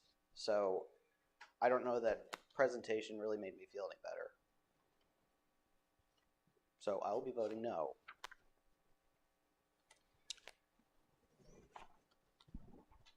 Do we want to table this to a future meeting, or do we think just, what's the, Mark is, If we're going to gauge it, I will also be voting no to this. I have no problem with tabling it indefinitely. can we table it indefinitely, Parks? You Okay. need to table it to, if you, either you table it means you table it to a date certain. We could say March. Yeah. Oh. Then we'll know if we have a loan. Hopefully. Okay. Are there any consequences to delaying this? I'm sure that the quote that we were given and the interest rate is only valid for a certain period of time and might be different but it is what it is. So, what say you, colleagues? For me, this is kind of a philosophical issue, and I don't disagree with what Mark said. I mean, we are in debt, we're in trouble, and I don't know that adding debt on top of that before we know our actual standing is a good approach. I'm struggling honestly with this. What are we financing here? We're financing some, is it SCBA equipment, and we're financing a street sweeper. What is SCBA? I don't want to say scuba because I don't think it's air packs for the fire department. I could live without the street sweeper. I would like to hear from our interim fire chief what our status is with our current breathing apparatus for the fire department. I don't want my philosophical issues to interfere with any public safety or their safety. Thank you, Todd. I just walked into this situation. I'm familiar with the SCBA. I know those apparatus are tested yearly. I'm not sure what the condition of that equipment is to date. I'll be glad to get back with you a report as soon as I can get back to work. That's fair enough. Okay. Then I would say pause it pending. Do you, out of your personal opinion right now, do you see any impeding endangerment to our fire crew right now? SCBA is a vital part of their equipment. That's part of their breathing apparatus to do their job. That's a very serious. That's why they're tested every year. The bottles along with the packs. Over time, those things wear due to heat. When were they last tested? You know? No, sir, I do not. Martha, what do you think about all of this? I think we need to wait and find out the information because we can table this till next month and look just at that part of it. All right, That would why be don't my we do opinion. that? Let's table it till next month. We'll get an update next month, and then we can decide whether to go ahead with it or table it again until March. We can table it a second time. can we Yes. not? Yeah. Okay. So, Yeah. I'll make a motion, we Well- table this Well, until next Can I month. just ask a question? And again, I'm not trying to You be just did, I'm but- not trying to be facetious. Yeah, I Yeah. asked you a question. If we don't know the current status of our current equipment, why are we ordering new equipment? well, our interim fire chief might not know the status okay. because he's Got interim. you, got you, got you, The got you. previous fire chief put this in as a top priority, Got you. and so we're just following through with that request. Sorry, I I have asked the acting chief to Yeah. evaluate all the previous requests. got you. Sorry, I forgot about the. Well, would your shift. preference be to go ahead and approve just the fire part of it? I Because do they're think not we public need to safety. know more. I mean, if I don't know. I'm fine with tabling this item until next month, at which time we will have the information, and then we can decide on the fire equipment, whether we want to approve that specific part, or, I mean, can we divide it up? Can we table the street sweeper till March and the fire equipment until next month? Yes. Yeah. Divide Alright. the motion. I'll move to table the financing agreement as to the street sweeper until our regular March 2023 meeting, and table the discussion of the financing agreement for the fire equipment until our regular October I'll 2022 second meeting. that. Got a motion and a second. All in favor, say aye. Aye. Okay. Motion carries. Thank you. Thank you so much, Todd. Appreciate that. All right, now, next item is the public hearing for the Complete Kids, a request to rezone a portion of Belmont Middle School old site property in order to establish a therapy office.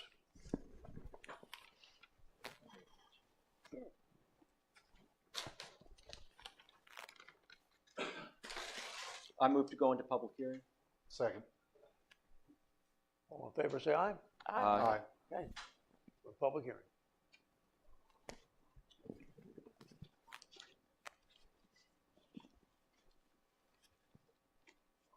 Thank you, Mayor and Council. As read into the record, this is zoning map amendment 2022-03. There we go. This is a request to rezone a portion of a 5.4 acre property from its existing zoning classification of general residential to a conditional downtown zoning district. Now, this site is the former site of Belmont Middle School at the corner of Central and Myrtle Street. The project, the subject property ID number is 125836. The subject area, as mentioned, is a portion of the entire site, and it's just under an acre in size. It's 0.92. This is a unique request for a rezoning application, rezone petition, because as you are all aware, the former site is currently under contract for sale, and the new owner is wanting to utilize a portion of the site while working on a master plan for the entire existing facility. So we were challenged to look at our ordinances and to see if we could find a pathway to help this property owner utilize a portion of the site while working on the master plan. And this is the process that was identified. So I will let you know that, of course, the property owner is still Gaston County Board of Education, the applicant's Care Partners LLC. And again, this is a request to rezone a portion of the existing site to allow partial use of the facility while working on the master plan for the entire site. So what you see on the screen here is an aerial photograph. On the left, that's the entire 5.4 acre site. The area in which they're proposing to utilize is the rear building, which was an add-on to the school facility. It is on the western boundary of the site adjacent to Hill Street. Now, that is a 3-story facility. They are proposing to use between 16,000 and 20,000 square feet. So that'd be the first and second floor of that facility. The next map you see here is actually the survey, and you can note the blue lines showing where that would be subdivided. Now, the city was not prepared to rezone the entire property. That will take the finishing of the master plan, a traffic study, parking needs to be worked out. So we have asked the applicant to subdivide the property so we can just place the new zoning on this particular area to allow use. That would also limit the use of the facility. So lot 2 here represents 0.92 acres. It includes the building in which they propose to operate their professional office.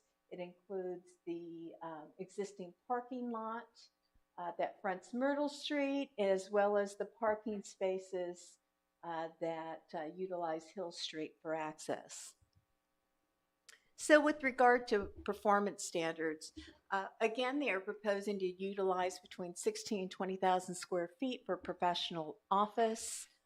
We have added a condition to restrict the uses under this new downtown district classification, because we are basing our performance standards such as parking on an office use. So if they were to sell this property, they would have to go back through a process and come back before council to identify a new use in that building. Now, with regard to parking, well, they have an existing parking lot and the parking on Hill Street. They are proposing a downtown district which allows the use of on-street parkings within a certain distance, as well as use of parking on an adjacent property. So I'm going to jump ahead here. So based on 20,000 square feet, they would need 60 parking spaces. The existing parking lot adjacent to Myrtle Street has 25. There are 18 parking spaces adjacent to Hill Street. There are 2 on-street parking spaces on Myrtle Street. There's also about 20 parking spaces that front Central. Now, some of them are within a 300-foot distance, which is what our ordinance requires, or it's a maximum distance that qualify the on-street parking for use. So as you can see from the diagram, not all of the parking on Central Street would actually meet that requirement. And they're also proposing shared off-site parking, which would be at the church. They entered into an agreement with the church facility for 42 spaces. That too does not technically meet our ordinance. So this project includes areas for relief in the location of the on-street parking and the shared parking. So that is in your ordinance. We did check with our transportation consultant as well as NCDOT based on the proposed use of the maximum 20,000 square feet of professional office. There were no transportation improvements identified, nor did they need to prepare a traffic study. Again, when this site is eventually master planned, it will have to do a transportation analysis, just not at this time. They also need to continue working with the city on their utilities, water and sewer, and how to separate them just for use of this back building. And they are working through all those issues. So they did hold 2 neighborhood meetings. One was in person, one was virtual. The first meeting in person was held on Monday, July 26th. There were about 8 people in attendance. The questions focused on parking, the long-range vision for the site. More people were interested in the ultimate vision for the site, as well as the future uses. in the virtual meeting that evening, no one actually attended or signed in for that meeting. The minutes from that, the first meeting are included in your packets as an attachment. With all zoning map amendments, we have to refer to the comprehensive land use plan for compliance to meet state requirements and findings. This particular property, as you can see in the map in the upper right-hand corner, it is actually located in the Center City neighborhood district within the Center City master plan area. Now, it does allow for non-residential uses. However, they are restricted to existing facilities. So this school site is a great location to accommodate non-residential uses, and they should be limited to retail service and professional offices, and that is what is proposed here in this rear building.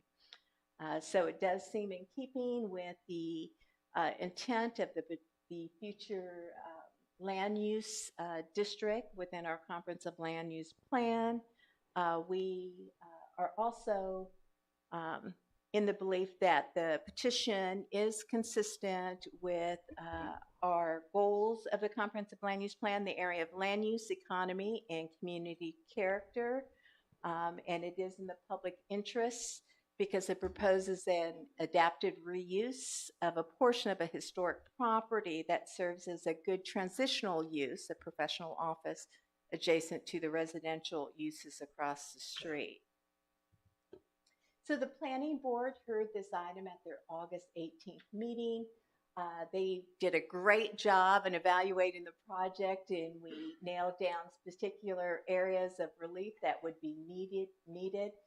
Again, with regard to parking location requirements, it exceeds the 300-foot maximum distance from the front door and the shared parking on the adjacent lot. Because we have asked the applicant to subdivide this lot, technically our ordinance says that between a non-residential zoning district and a residential zoning district, you're supposed to have a buffer. It doesn't matter if it's used for residential, you're supposed to have a buffer. Well, technically their setback would not do that because we're only using a portion of a building. Again, this is an interim step to the ultimate master plan of the corner. So they would need some relief in the area of setback or buffer relief. One of the planning board members brought up the orientation of the parking on Hill Street. So if this was a greenfield, just raw land, and somebody was proposing parking, on-street parking, it would have to be parallel. This is an existing non-conforming situation where the school had parking spaces on Hill Street that back out into the right-of-way. So it's an existing condition. We have never, on a non-conforming situation, taken away parking. I mean, most residential driveways back out into a right-of-way. However, we have to bring this up, and we're putting it in as relief as well. We do not want to take away 18 parking spaces in our downtown area on a street that's actually a dead end, so it's not a major thoroughfare either. We've also added some conditions. It was a good discussion on how do we link the subject property to the ultimate comprehensive master plan for the site. So we have added a condition that you'll find on page 74 that does just that. And they also wanted a condition added that they provide proof of the shared parking agreement with the church, and this parking area was to be used for employee parking, so it keeps the other parking free for their customers. So with that, the planning board did find that they believe as conditioned in the modification that they could support the request. They are transmitting a recommendation to approve as condition, which you'll find again on page 74 and 75 of your packet. Yeah. And I did make the required findings of consistency as well. So I'll be glad to answer any questions you may have. What was Was this unanimous? Yes, it was unanimous. With respect to the parking, once the property is subdivided, how many countable parking spaces would there be? I was a bit confused from the report. People were throwing around lots of numbers, and I wasn't sure how some of those numbers were derived. Sure. So on site, the subdivided property, there's 25 in the parking lot in Hill Street. Those are their parking spaces, Right. 18. So you have 43, 30, 43, 43. yeah. And what about the two? And then on-street parking Mhm. counts within our Right. downtown district. So Yeah. the two there, right across the 45. street. And That's then right. what about some of the ones in front of the school? Do those? So those are the ones where they need relief. There are Okay. 20 spots along the frontage of Mhm. Central that they'll need relief in the distance requirement, Okay. but they are So already there. basically, they need 60, they have 45, but we're giving them relief. Just in the, yes, in the Yes. distance requirements. Okay. Yes. Okay, that's all. I was just confused with the number. Yeah, so total with the 20, I think they have 100 and something if Right. the off-street plus- with the relief. Yeah. And the church partnership is First Baptist. Yes, it is. And the applicant, I'm sure, will be up here. They have a very unique model of their professional services and how they operate. So their parking, they don't really need all of the parking that's there, but they'll explain how their sessions work and so forth. So what is the current zoning? The current zoning is general residential, so schools can operate in a general residential zone. So that site cannot be used at all for any other use until it's rezoned. So we're gonna end up with, right now, split zoning on the one property. No, we're going to avoid that by, one of the requirements is they have to subdivide the property. So this is the map right here, you see the blue line, so this is lot 1 is the remaining portion, that will remain general residential, so it cannot be used until they master plan it and it goes through the appropriate process with council. The subject property is this rear portion here. And it'll be a new property. Yeah. It'd be a So- new parcel, a separate so we don't have split zoning on a property. Each one will have its own zoning.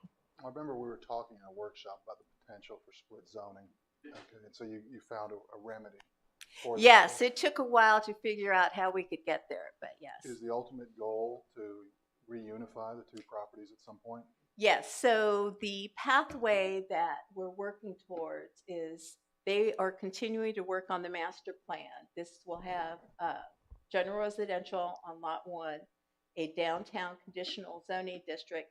When the master plan comes in for lot 1, it's going to take into account lot 2 and they'll be merged back together through that ultimate process. So that means the full use of that building, any change in use in that, and lot 2 will be blended in with lot 1 and all their transportation collectively will be considered as well as far as in the TIA and so forth. So yes, it is planned to be merged back together into one downtown conditional district. So you'll take another look at the parking for the whole site? Yes. At that point? Yes, we have to, yes. Yeah. Yes, the parking and the transportation are the big issues on Right, yeah. the eventual I mean, redevelopment. While all of that is the intent, you can't force that. I mean, if they decided that they want, I'm just spitballing, if they wanted to sell the other parcel, they of course could do that. Yes, that is true. There is just like any piece of property, any approval that we do, we are not guaranteed that ownership will not change. But what we do have, and that is one reason we are only rezoning this portion of the professional office and leaving the rest of the site general residential, that will not be able to be used by anybody until it comes before council for consideration. And again, we added a condition that tried to link back lot 2 with lot 1. So even if they sell it, there's a condition in here that it needs to be blended with the master plan. One reason, of course, parking is going to be a problem for that unified project when it comes back together. That's going to be a huge hurdle. It is going to be a challenge, yes. Well, let me ask you, so 60 spaces are required. Mhm. Okay, they fell short of 60 spaces. The ordinance requires it. Now, how does the ordinance view that? I mean, when you start talking about leased spaces, I've got to assume that the ordinance is speaking to, we have 60 spaces, period, in perpetuity. When you start talking about leasing properties, you know, there is a potential that you may not meet the spirit of the ordinance. Well, the ordinance identifies how you can meet the parking requirements, and they allow on-street parking to count if it's within a certain distance from the front door. They allow for the proposed 42 shared parking on adjacent properties to count as well. So the ordinance doesn't say they all have to be right here. It gives you options on how to meet it. Yeah. Again, they're meeting the spirit of the ordinance with the relief as far as, okay, they're not, because we're making them subdivided, they're not technically, the 42 spaces at the church aren't technically adjacent anymore. But they are required per this approval to show us that they have the agreement with the church, and they have to maintain that agreement with the church for the 42 parking spaces, and then come back to the city if there's any change in that agreement. It's in as a condition of approval. Let me just ask you this. So if you're saying we're satisfying the spirit of the ordinance, then does the ordinance speak directly to leasing parking as an option? Yes, it says that you can have on-street parking as well as adjacent shared parking on adjacent parcels and across the street. Well, category. does it specifically say you can lease it, or are you interpreting shared and adjacent as being umbrellaed into? There has to be an agreement. We don't care how it's done. We don't say you have to lease it. You have to have an agreement in place if you're going to propose shared parking. And if you count the on-street, if you, with the relief for the on-street parking in front of the school, they satisfy the requirement regardless of whether you count the 42 in the Baptist church. Yes, if they were not subdividing the lot, all this parking would count per the ordinance with no relief. The fact that they're subdividing this lot, it then limits 300 feet distance for the ones on But they'd be at Central, 80. and this parcel is not adjacent. The parking is over here, but it's over on this corner. But even just counting the parking in front of the school, they'd satisfy They would. that without even factoring in the church. Right, Just but there outside of was their concern, radius. there was concern about parking from some of the neighboring businesses and homeowners. They want a record because some of them use the on-street parking there or even the parking on Hill Street. So they're concerned about parking in the area. So the applicant did enter into an agreement with the church and identified it for employee parking as a way to help satisfy that concern. Yes. Shelley, Yes, sir. I live right across the street from the old You do? gymnasium. I've never had a problem with people parking over there, not whatsoever. So I don't have a problem with this project. Yeah, and I think you'll hear from the applicant again about their parking needs. They operate somewhat like a school with hours and sort of shifts, and it's not that constant all day where you have parents or like a dentist office where you have people coming in the same manner. So I'm sure they'll address that. And that's a nice foot forward too, to go ahead and partnership with that church ahead of this. Because again, I mean. Yeah, because they coming can use here. that when they come back. Yeah. Yeah. So, and the applicant could tell us that there's a potential for more parking. I know that First Baptist has a huge parking spot. They have a lot of parking. And I don't want to assume that, but that is a good foot forward, I think, in trying to remedy the parking issue in that area. Just a comment. Yes, sir. Yeah. Fine. Thank you, Shelley. Anybody want to make a motion to come out of public Well, I hearing? think there's some people signed up for public comment on this before we Well, they close did. the You hearing. have a sign-up sheet, I believe, sir. I do have a sign-up sheet, yeah. John Church,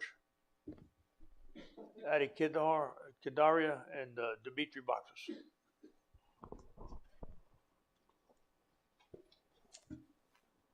My name is John Church. I live in Cramerton with my wife Jennifer. We own properties here in the Belmont community and are developing real estate over the last 10 years here. And understand some of the challenges that you all discussed tonight with your own development. So I can appreciate, some of the many things that developers have to deal with in making something happen. And I'm a big supporter of this project, for a number of reasons. It's such a strategic piece of real estate in this community, and we need to activate it so that it can become part of the community again. And this is a great idea. I think, tackling a project like this is not easy. It's expensive, so you really need a good sponsor. And I've known Audie for over a decade. He's a resident here in the community. And what we always want with the development enterprise is that they're local. They're vested in this community. And Audie has been a big supporter of Gaston County. He has a very successful international healthcare business, and he's chosen to, locate here. And I think this is a tremendous opportunity to, one, get a property back on the tax rolls. Yep. So from a sponsorship standpoint, high quality, has the capacity to do it, has a great track record. The property is very important to the community. So I'm a big supporter of this idea to create a long-term plan and activate it, because I know one of the challenges, or a lot of the challenges that we had, it took us 10 years to develop the Chronicle Mill. And over that 10 years, the property was always at risk of possibly not being done. And thank God it is. We're going to hopefully open it up here in a couple of months. But I'd like to see the same thing happen for the middle school. And I think we need to support this project. It's going to be a great addition to our community. I know parking, that's the four-letter word, in this community. How are we going to deal with that? But I know we can deal with that. So just in summary, it's a great activation opportunity here to get this property going. It gets on the tax rolls. There's a long-term development plan that I know Audie has, and Care Partners, and he's a great sponsor. So I'd like for the City Council to approve this. Thank you, John.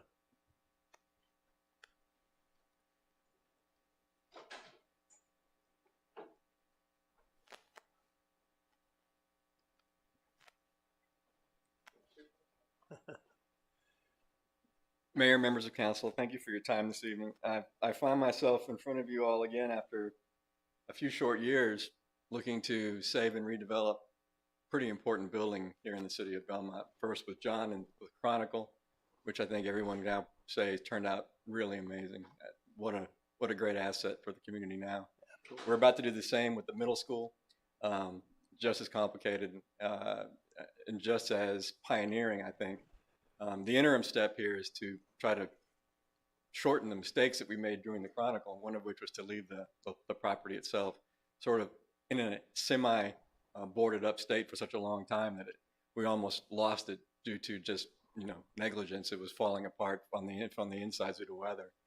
One of the things we wanted to do here was to activate it quickly. We have a user. Audie Kandiri is going to be here to tell you exactly what he does in terms of the facility that's going, in which we don't have a technical description of it in the ordinance, which is why we had to shoehorn it into office use, which then mandated the parking requirements. But really, this is a very different use.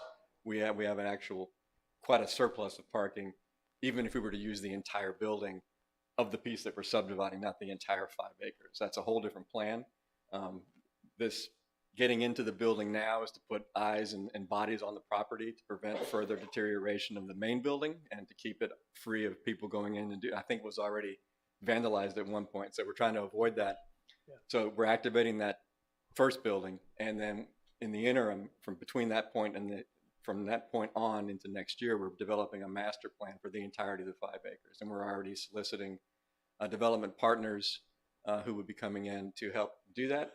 It will be a wonderful addition again into the downtown portion of Belmont. And as Shelley said, once that is done, the condition is that it be remerged into this holistic site. The plan for the remainder of the building and the additions that will be added to it and the new parking that will be created on it will be self-contained, and everything will work when that is completed.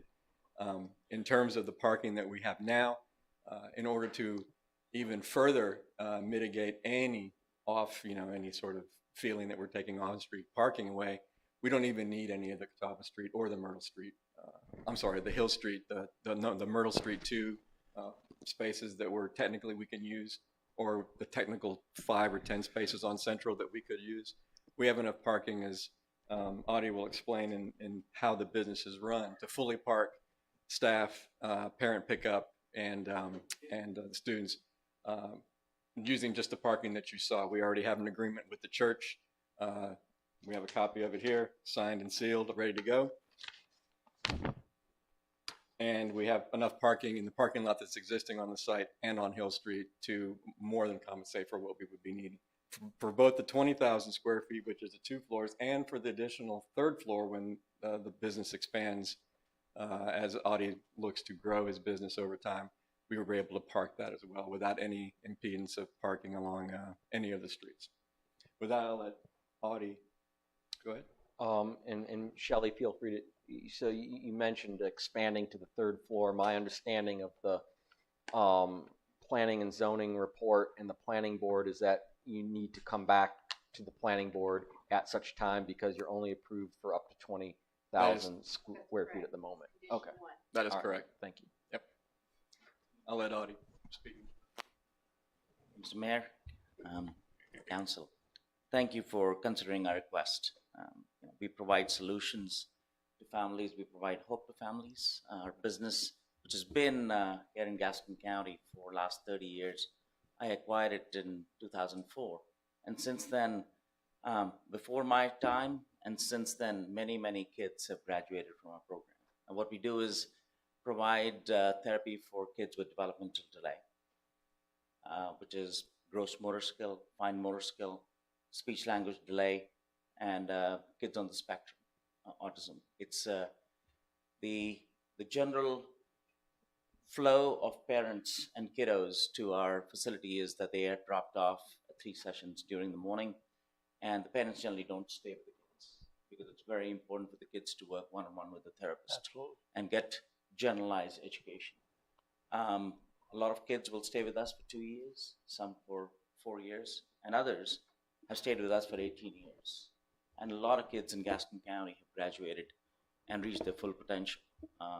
We already have a clinic in Belmont. We are on borrowed time. Services are sorely needed in the area. There is no office space in Belmont. So with that, I'd like to make a request for you to approve this. The 25 spots that we have are enough for parents to bring the kiddos and drop them off. Our staff and therapists will generally walk out and pick up the child from the parents and walk them in, and the parents leave. So our staff will park at the church parking lot. We signed a deal with the First Baptist Church and the Baptist Church in Belmont. So we have enough parking, and we believe that we will be able to take care of the entire property. It is definitely an iconic property, 100 years. We've done this in many other towns where we've invested in downtown areas, Salisbury, Burlington, Raleigh, Apex, Concord, and Gastonia. And we've always invested in downtown with an intention of rehabbing the building, adding to the downtown. We bring a lot of jobs to the table. We bring the ability to maintain the property, and more importantly, we bring services to kids that need it. So I request you to please consider our request favorably. Any questions? I'll be happy to answer. And just out of curiosity, will this be your headquarters for the Our intention is that this will eventually turn into our headquarters. While we don't have firm plans, but we've stayed true to our vision from day one. We started working with the county almost 2 years ago when we made them an offer when the new Belmont Middle School just started construction. We knew this building would become available. We knew that there's no other, we don't have the kind of space that we need to work with the kiddos. This was a perfect gift from neurotypical kids, or kids that have no problems in life, to neuroatypical kids. So this is a gift. This property has nurtured kids who've done really, really well with no issues for last 100 years. And I hope that long after I'm gone, this property will continue to nurture kids who need a little bit more help. Yeah. And so we've, we feel that this would be an appropriate use of the facility. Do you have any questions for Roddy? Okay, we'll make a motion to come out of public hearing. So moved. Second? Second. All in favor, say aye. Aye. Okay. Next item on the agenda is a public hearing consider the approval of an ordinance for ZA 2020.03, Complete Kids, request to rezone a portion of the former Belmont Middle School in order to establish a professional office use. Assuming there's no need for discussion, I would make a motion to approve as conditioned. Got a motion to approve? Got a second? Richard did. Okay. Three All in opposite, favor, yeah. say aye. Aye. Okay. We'll each take a vote. And then I would also, Good. can I also comment to just, again, sure. thank y'all for your investment in our community. This is a big building for our area. I know this is going to be, again, for the record, the back portion of the middle school. But again, thank you for your investment in our community. and being there, I think will allay some of the concerns that have happened in the rest of the property that we've all seen. I would also make a motion that this is a reasonable request and in the public interest because it proposes an adaptive reuse of a portion of historic property that serves as a good transitional use within the community, and that the proposed project is consistent with the goals of the adopted comprehensive land use plan and other adopted plans in the areas of land use, economy, and community character. Second. All in favor, say aye. Aye. Okay. How do you come up with that? Thanks, Jim. Very good. You're welcome. Congratulations. All right. All right. Next item on the agenda is consider the adoption of an interlocal agreement between the municipalities of Belmont, Cramerton, Gastonia, creating a Southeastern Gaston County Municipal Alliance or Gaston Alliance of the Southeastern Municipalities. Thank you, Mayor. This comes to you from a request from Mayor Pro Tem Turner and Councilman Zooks following some meetings with the Cramerton Board of Commissioners. So I don't have the background, but ask one of the two of you to. Yeah, no, or Richard, do you? Okay. Again, the update was sent to council via text message from Adrian to see who would be interested in meeting with the Cramerton commissioners and with their mayor for a dinner discussing some of our current situations that we see, primarily infrastructure and roads. And the mayor of Cramerton actually presented to me and Richard that night this alliance of some sort between Belmont and Cramerton to merge together, or excuse me, merge is bad, but come together in thinking and processing and voice to request additional funding and assistance from the state for some of our infrastructure needs that we see within our community. It's essentially an alliance of cities coming together instead of just us just being vocal by ourselves, having Cramerton as a sounding board as well. The intent is for them to also reach out to the city of Gastonia. And again, that's TBD on what our decision is. But that's, again, I think that's the pretty broad stroke of the intent of it. It's just alliance with our neighboring city.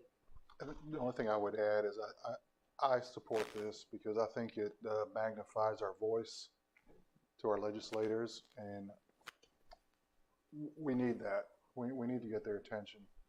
I think all three of us have a lot of shared interests that we can push forward, and I think this will benefit the region and each town in pushing forward with the things that we have in common and maybe some specific needs that will align with us.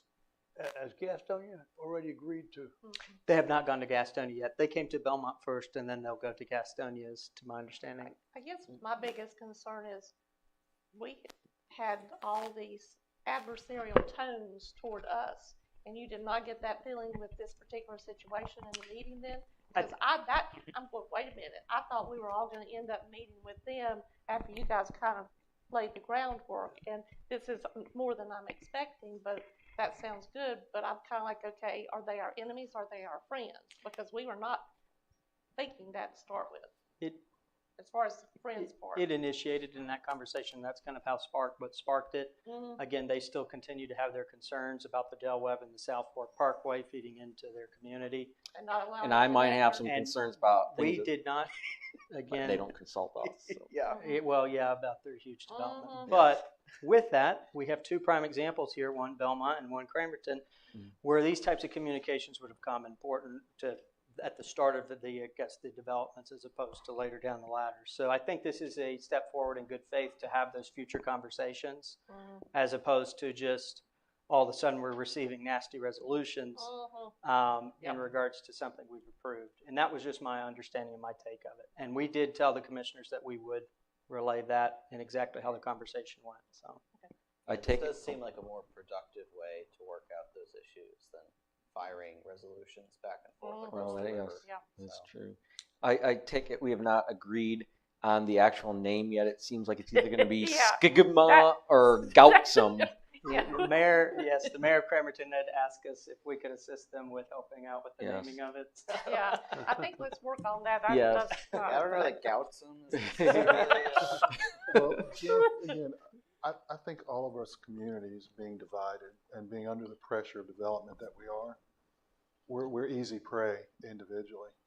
I think coming together will give us a stronger voice, and I think that's what we have to have. Was there any mention of including Mount Holly in that? It came up, but I can't remember the response. They wanted to start with just Gastonia and Belmont, and then with the idea that it's going to branch out. The mayor of Cramerton has had a meeting with the Charlotte mayor, which I think, again, the intent is to expand this beyond our reach to that we're meeting the needs of, because obviously our residents, a lot of them are working in Charlotte. I mean, that's quite obvious with the traffic.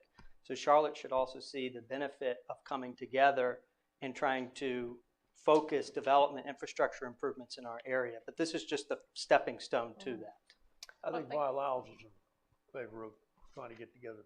If Well, I they think- keep the current mayor, she was very much in favor of the feasibility study Yes. for the light rail, so that sounds very promising. Very important. If Charlotte does come on board, that will add a lot of weight to this group. Absolutely. And the way this is structured, every government has an equal voice on the. Correct, yeah, Right. this isn't just the town of Cramerton dictating. No, this is just an equal opportunity for us to come together via this alliance to draft, our resolutions to the state. And it's, again, a resolution from Belmont doesn't mean as much as when there's a resolution from Belmont, Gastonia, Cramerton, and Charlotte, Mount Holly, and other cities coming together, so. Just make sure you change the name from Gayotsum to something else. Yeah, we're gonna have to tweak that. Yes. Yeah, and again, they did call that out. The only other thing I'd suggest is in terms of drafting, sometimes they use the phrase party and sometimes they use the phrase town. I would try and be consistent, and especially with town, because only Cramerton is a town, Gastonia and Belmont are cities. So if you're referring to the same thing, you want to use the same term for it so as not to engender confusion. But that's the only thing I'd point out, because I notice sometimes they say party, sometimes they say town, and they mean the same thing, but they should probably be consistent. And they kind of got this idea. Do you remember which municipality they had the attorney from? Look at this. It was on the other side of Charlotte. I don't. I'd have to look back at my notes, but this isn't just unprecedented, but for this area, it is, untapped in ground, so. We'll go with municipality. Well, I mean, Okay. So we need to approve this? Yeah, you wanna make a Motion to Yeah. approve with the additions that Councilman Jim mentioned. With a name TBD. thank you, Councilman Alex. Got a second? All in favor? Aye. Okay, we're good. Councilman Jim. Motion carries. That's very Next subtle. item Yes. is downtown business grant awards. Not allowed. No good news tonight. It's not permitted. Actually, I can't report any good news. Good evening, Mayor, Council. Hey. There was supposed to have been a statewide announcement today announcing that 20 nonprofit organizations around the state were going to receive $25,000 in a grant to invest into their downtown. Well, that lined up great for tonight, but unfortunately that announcement did not happen today. So I'm not here to announce any great news just yet, but I'd like to, because I'm not allowed to. See what you did? So I would like to just hand out some information. So we can't mention any names. Thanks, Bill. Thank you.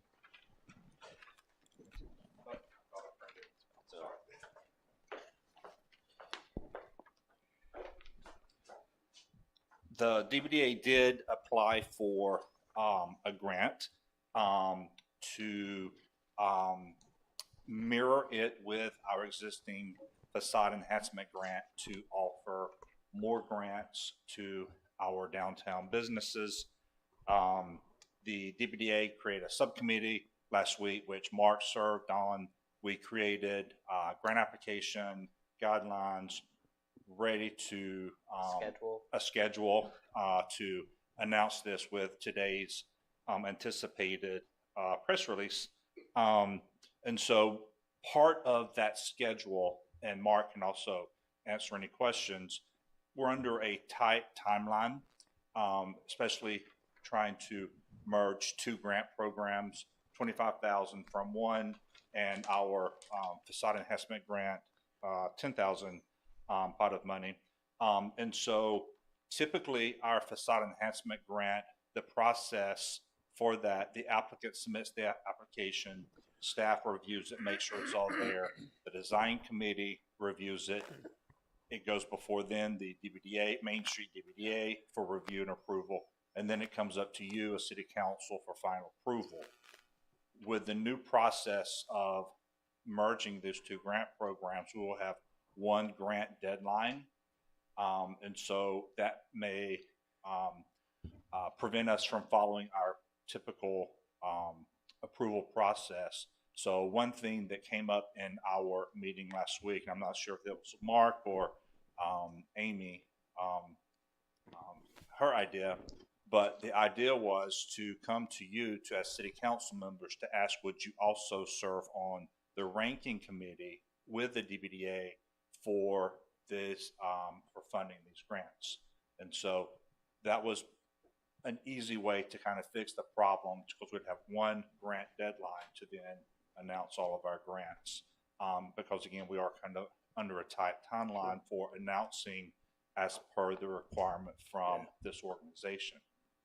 And so I'm here tonight asking if you would follow that that new procedure for awarding grants.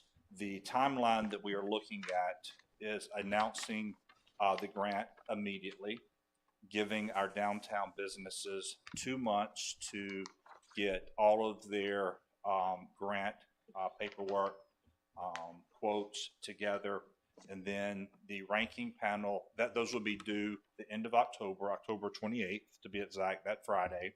That would give the staff that first week of November to review the applications, make sure everything is in order, and then get those to the ranking committee, which would hopefully consist of U.S. Council and some design committee and the DBDA board members, to rank them on Thursday, November the 10th. And so that was the schedule that we developed. And so we talked about 10 o'clock in the morning. Mark, I know you're still teaching, right? So that may preclude you from joining us unless you want to play hooky from school that day. But Don't put that out on You just- public forum, Bill. Thank you. I'd say that by so that is the request. Instead of following our typical protocol for approving facade enhancement grants as they come in, we would have one grant deadline, come together, review all applications, and then move forward.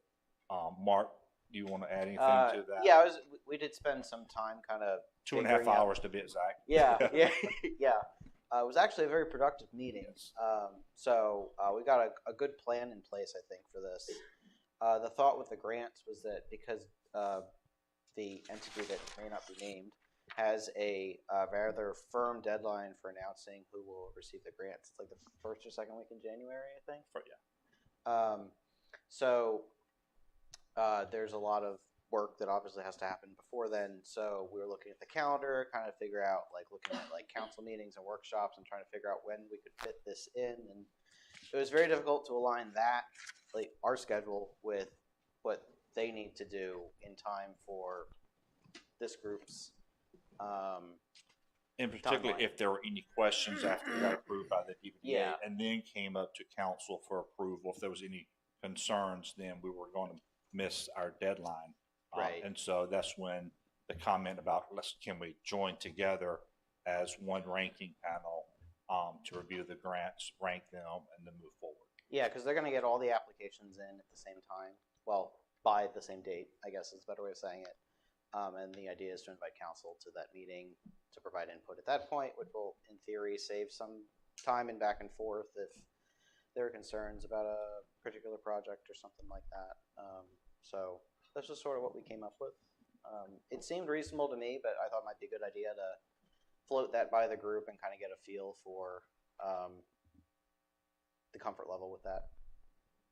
When we set the date to review that, will we have adequate time to just make sure, again, since it's going to be at a... Yeah, you'll receive the applications at least a week ahead of time.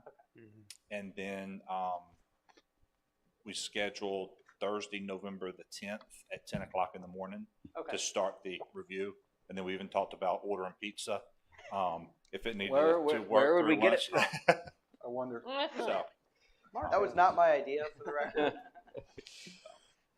but we're very excited about the opportunity, and especially the opportunity to try to target and go after some larger projects.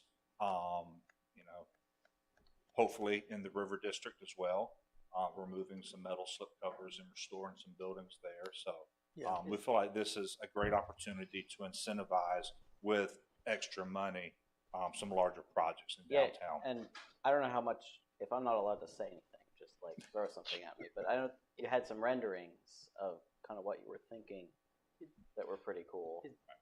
Is that potential or coming to the table and discussing? We're already in conversations with some property owners. Yeah. We're trying to be strategic here. So. Wow. Okay. They've done a lot of groundwork on this already, and I think Phil and the downtown group have a good plan for this. I mean, the idea too is that they can stack this on top of our normal facade enhancement program, so that in theory, if the business puts in $2,500, they can get the $2,500 match from us plus a $2,500 grant from this. So then you're talking about some real money at that point. And, can really incentivize some good. Yeah. And it's a good way to get buy-in from the businesses too, because this technically doesn't require a match. Mm-hmm. So in structuring it the way we have, it gets the city, the business, and this program all involved in the project. So, Maybe do we need a motion? I mean, I think I'm happy to serve on that committee. Well, you and Mark are on, the Oh, DVDA, yes. So you would be serving already. So does that mean our vote counts twice? So then the thought was to reach out to the other three council members to get approval to not follow our typical facade enhancement grant process. and it would just be for this. So after the November deadline, the facade enhancement grants would just follow their normal process. Yeah, well, hopefully there would be any after this. Right, yeah. I mean, for the this idea year. is to do them all For this year. at the same there would time, be. so they can. Right. Yeah. So really the action for this would be to just schedule a special meeting for you all to meet, and assuming a quorum is present of the council, meet and do that, which we can certainly do. That's fine. Okay, I'm open. Yeah. Go ahead.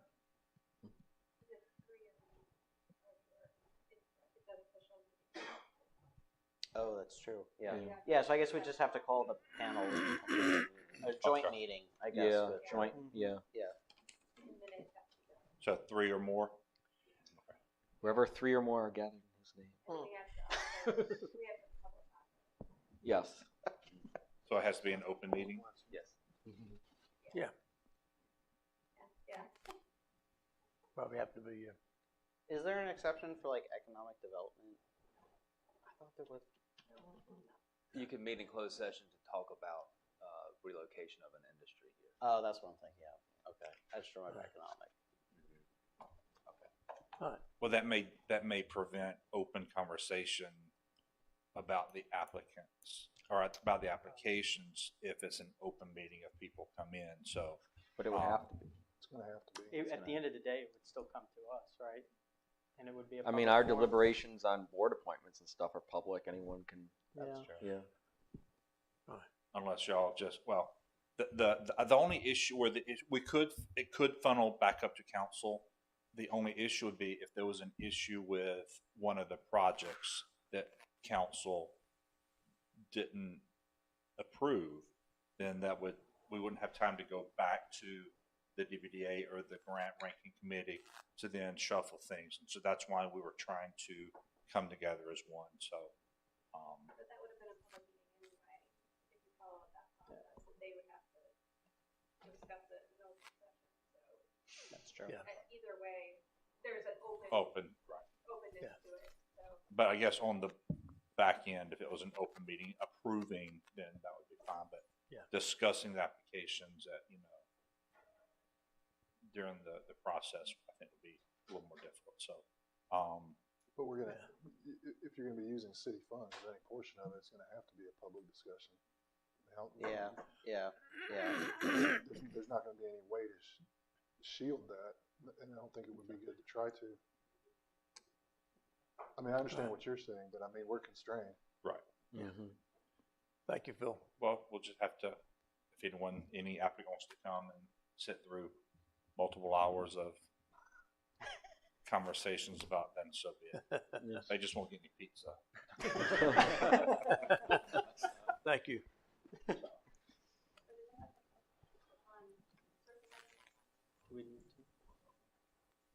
I don't know. Maybe just voting on calling a special meeting, right? I don't know about.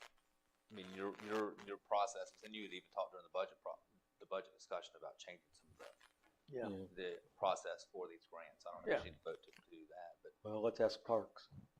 So why don't you just direct the manager to schedule a special meeting and then you can vote at that meeting? Adrian, I direct you to schedule a public meeting. Thursday, November the 10th at 10 o'clock.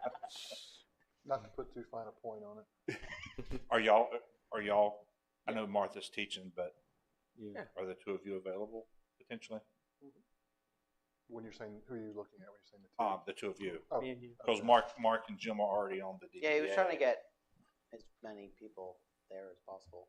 Well, from Yeah. us. Yeah. Pizza, I'm gonna be there. Yeah, I'm good. Thanks, Phil. All right, thank you. Appreciate it. Reports.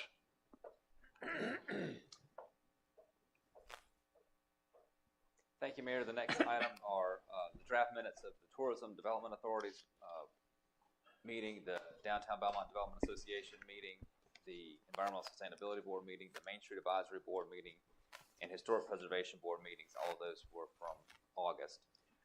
For the manager's report, remember that your September workshop is on Monday the 19th, and we'll have a guest from Charlotte Water to provide an update on our wastewater regionalization plans, and we'll also have an update on affordable housing strategies and maybe some other things. And just some upcoming events. The new Belmont Farmers Market begins Thursday the 22nd from 3 to 7 p.m. on Glenway Street, and that will be followed that evening by our first Thursday Night Pops concert in Stowe Park. That'll be September the 22nd and 29th, and then October 6th and 13th from 6 to 8 p.m. in Stowe Park. Kevin, would you come up and give a very brief sort of instruction guide on the statement of qualifications for the City Hall renovation project? So yes, the City Hall renovation project was one that you wanted to pursue this fiscal year. First thing was to solicit architects, So we sent out a request for qualifications. We received 7 back, which was good. I've got a copy of each one of those in front of you. So if you want to take those home and review them. One of the things we asked them to do was to include their process for public engagement. So we wanted to make sure that was a big part of this process. So you'll note that they have included that in their proposal. I gave you a little scoring sheet as well as you go through. The scoring that's here, you do not have to follow that. That's just an example if you want to go that way, but it will keep things apples to apples if you kind of go through it that way with those percentages. And if you want to just jot down some scores, what we would like to do is if you could get that back to me, if there's a consensus on the top 3, that makes it really easy and we can just bring those folks in for interviews. But if there's not consensus, at our next workshop, we can talk through it and let you all reach a consensus on that top 3. Or if you want 4, however many you want to interview, it's totally up to you. But review those, and I think September 19th is what we're trying to target to try to get that narrowed down to 3. So when would you like us to have these ready, by that time or before that? We would prefer if you have time to review those and come up with your individual top 3 by the 19th, and then we can have an agenda item on that workshop to come to consensus on top, hopefully 3, but if you're really wanting to include 4, we can do 4, and then we can schedule interviews sometime in October with those firms. Did we authorize an amount for the renovations, or was it open-ended? There was not a dollar amount included. We didn't include a budget with this request. That would be something that you would go over with the architect that you select and set a budget together. Yeah. Well, let me ask Parks a question. Parks, there was something brought up that I was unaware of, and I don't know if it's factual, but the city does not own that building. We are under some kind of agreement with someone here in Belmont that we have use of that property as long as it is used for a public, a city or civic use. Is that correct? You mentioned that before, some reversionary language in it where it was not used for city purposes. Right. I need to check. A title search, I guess, would uncover all of that. Yeah. Well, who owns it? I believe the Linebergers. Okay. The Linebergers own the property. That's what I've been told from several folks. And I would like us to investigate that. Because the only thing I think we need to decide, I mean, initially we were going to renovate City Hall because the consensus at that time was we were going to move chambers back there. But council is kind of split on that, and the potential is to move here and then talk about the wisdom of, I don't know, it's going to be an expensive renovation. You know, how much do you put into somebody else's property? Yeah, I mean, if there's any sort of deed restrictions we need to be aware of, probably be good to know on the front end. Be good to go ahead and authorize a title search so we could have that ongoing in the meantime and maybe have that ready by that workshop. I think we should know for sure. Very good. Thank you. The only other thing I have for the manager's report is I handed out the code enforcement update. Code enforcement officer Lindsay Yeager. You'll note on page 3 that the dumpster that has been on Church Street at 219 Church Street was removed. So as of today, I assume it's still gone. The porta-john is still on the sidewalk. Okay, that's a separate violation that she's on. But I want to thank Lindsay and Captain Pullen for their work on that particular issue. You've gotten a lot of calls on that one.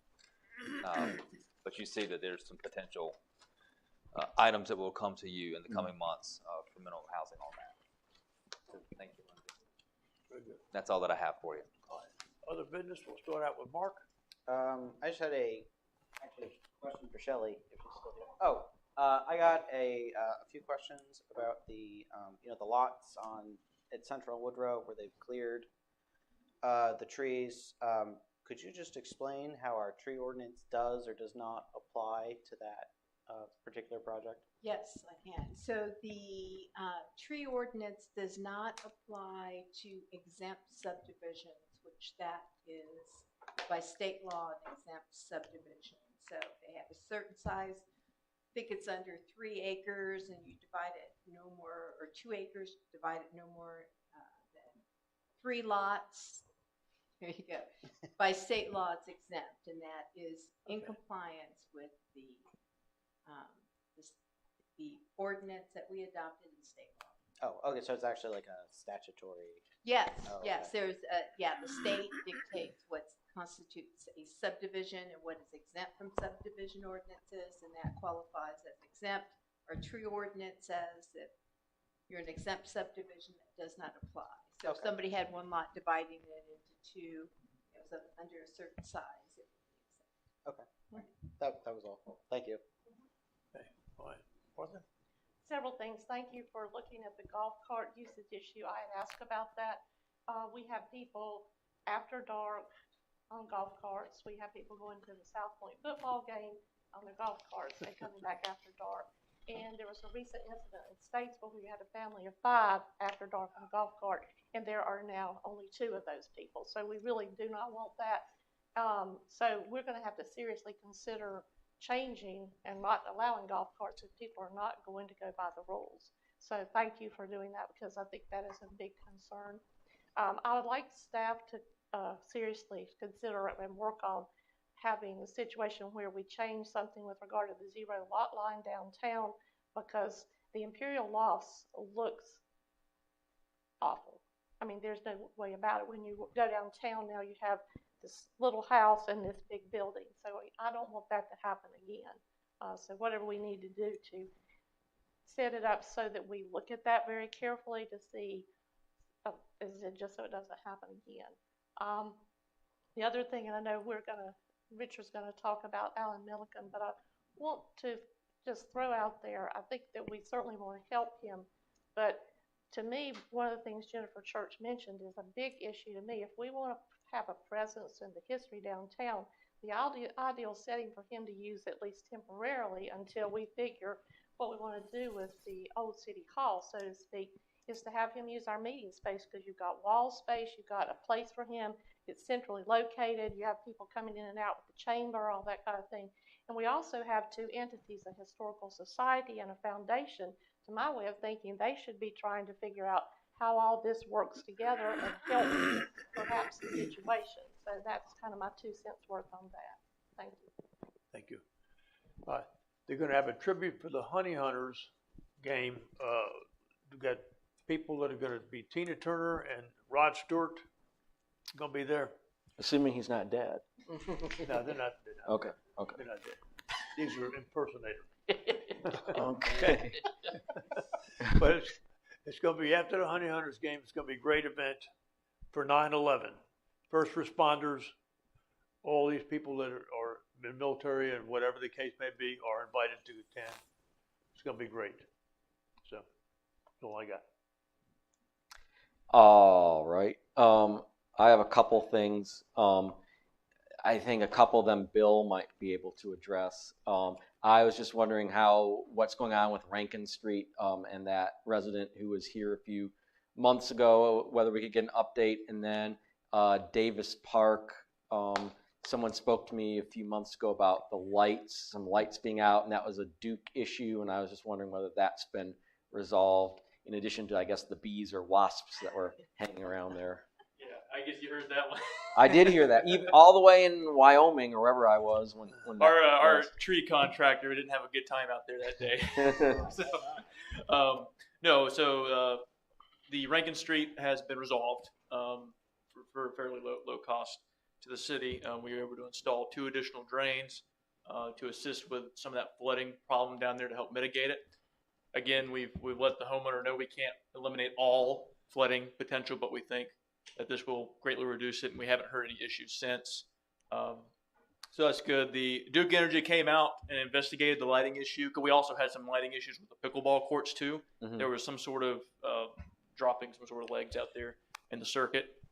As far as I know, they've resolved those issues. So hopefully, if these street lights haven't been picked up in that area, they should be resolved soon.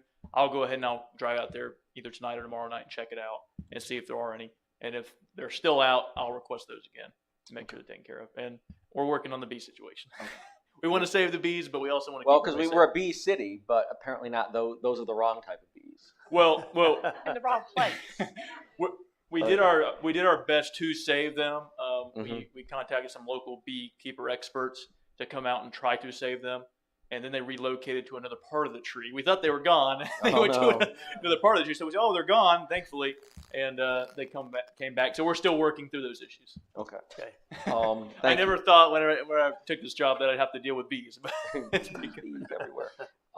Thank you. Yes. I also wanted to talk about, it seems looking at the minutes from some of our boards that the Environmental Sustainability Board and the Board of Adjustment might be in need of members. So, I mean, I guess we can we can advertise. I don't know, maybe we pull people up. Hey, you want to be on a board? I think we had some applicants for the environmental sustainability. Okay. Biggest concern is Board of Adjustment. Okay. If you guys know anybody that wants to join the Board of Adjustment, please reach out to them and ask them Okay. to submit an application. But yes, that was on Adrian's to-do list, was asking about when you want to schedule some board interviews in the upcoming month. Well, I think for the Board of Adjustment, the sooner the better. And then if we get, we don't have an applicant. Environmental Sustainability Board. That was on, if we're discussing this now, that was Yes, that is true. on my note, if they could get that, the request is to get that filled as soon as possible. Hey, you want to be at the Board of Adjustment? Yeah. I have no problem filling environmental sustainability board position. Can we add that to the next? meeting? So when you want to do it. How many do you need on the Board of Adjustment? Are we 1 down, 2 down? 2 down. The current members Out of are 5. serving Yeah. Okay. until we can find a replacement. But yes, if you know that- Did you talk to her? Yeah. Okay. We might have one applicant. Okay. So, I mean, do we want to do this before our next meeting or? Do you want to? They typically we try to do them after 5 p.m. Yes. So you want to do it before a workshop? Or the workshop? That would not be It would have after to be 5 after p.m. the workshop. Oh. Yeah. Or That's kind of hard because one never knows when workshop might end. Yeah. We could do it prior to the October 3rd council meeting, which Yeah. would start at 6. We could schedule those at 5. Yeah, that's a good idea. Yeah. I I think that's Yeah, fine. it's a I good just know that they wanted to get those. Yeah, it's a good idea. Because it's been lingering for a while. yeah, we've Yeah. got a couple that we need to just kind of fill in, but applicants are sort of Yes, yes. I've also had some reminders about. Remember when the Del Web went through and we were going to talk about the stormwater regulations, and it seems like perhaps the county wants to move in a different direction, i.e., not move at all. So where does that leave us in terms of codifying some of these stormwater regulations that we discussed in connection with the Del Web? Yes, the county is moving in a different direction. They are moving in stronger post-construction type of requirements. So that would mean we would need to consider if that's something you want to codify, we would have to develop our own program and staff it to ensure that with the professionals that can implement and confirm that type of work. Right now, the county provides all of our overview as required by the state. Okay. Well, I guess we'll have to It's a bigger discussion. discuss how we Yeah, want it's a larger to deal with discussion. that. I don't want to discuss that right now. So far, we've been, of course, any project in the pipeline is talking to them about through the conditional zoning process that they are to meet those requirements. Okay, we can decide at some point whether we want to discuss that, but I don't know if we need to do that now. One last thing, Jared, I would, and maybe you all can talk about, but I would at least like monthly updates from Jared until such time as things are as you've assured us they're going to be. But I would like monthly updates at each of our meetings until such time as that's completed and the LGC is signed off. We can certainly do that. Okay. All right. Jimmy done? I am done. Richard? Okay, a couple of things. First one, as mentioned early, the Milliken Pictorial Museum would like to lease some space at the Ford Center. So I'm just bringing that to everyone's attention. Staff, I believe the process would be had to meet with Alan and work out some sort of draft for us to consider next workshop or city council meeting. Is that more or less the process we would have to take? Depending on what kind of lease agreement we would, if it's less than a year, then you would just approve it by resolution like you did with the Jonas Group and the Chamber. But if you're interested in leasing out space at the Ford Center, just give me direction and I'll be happy to do it. Is he just looking for it for the pictures?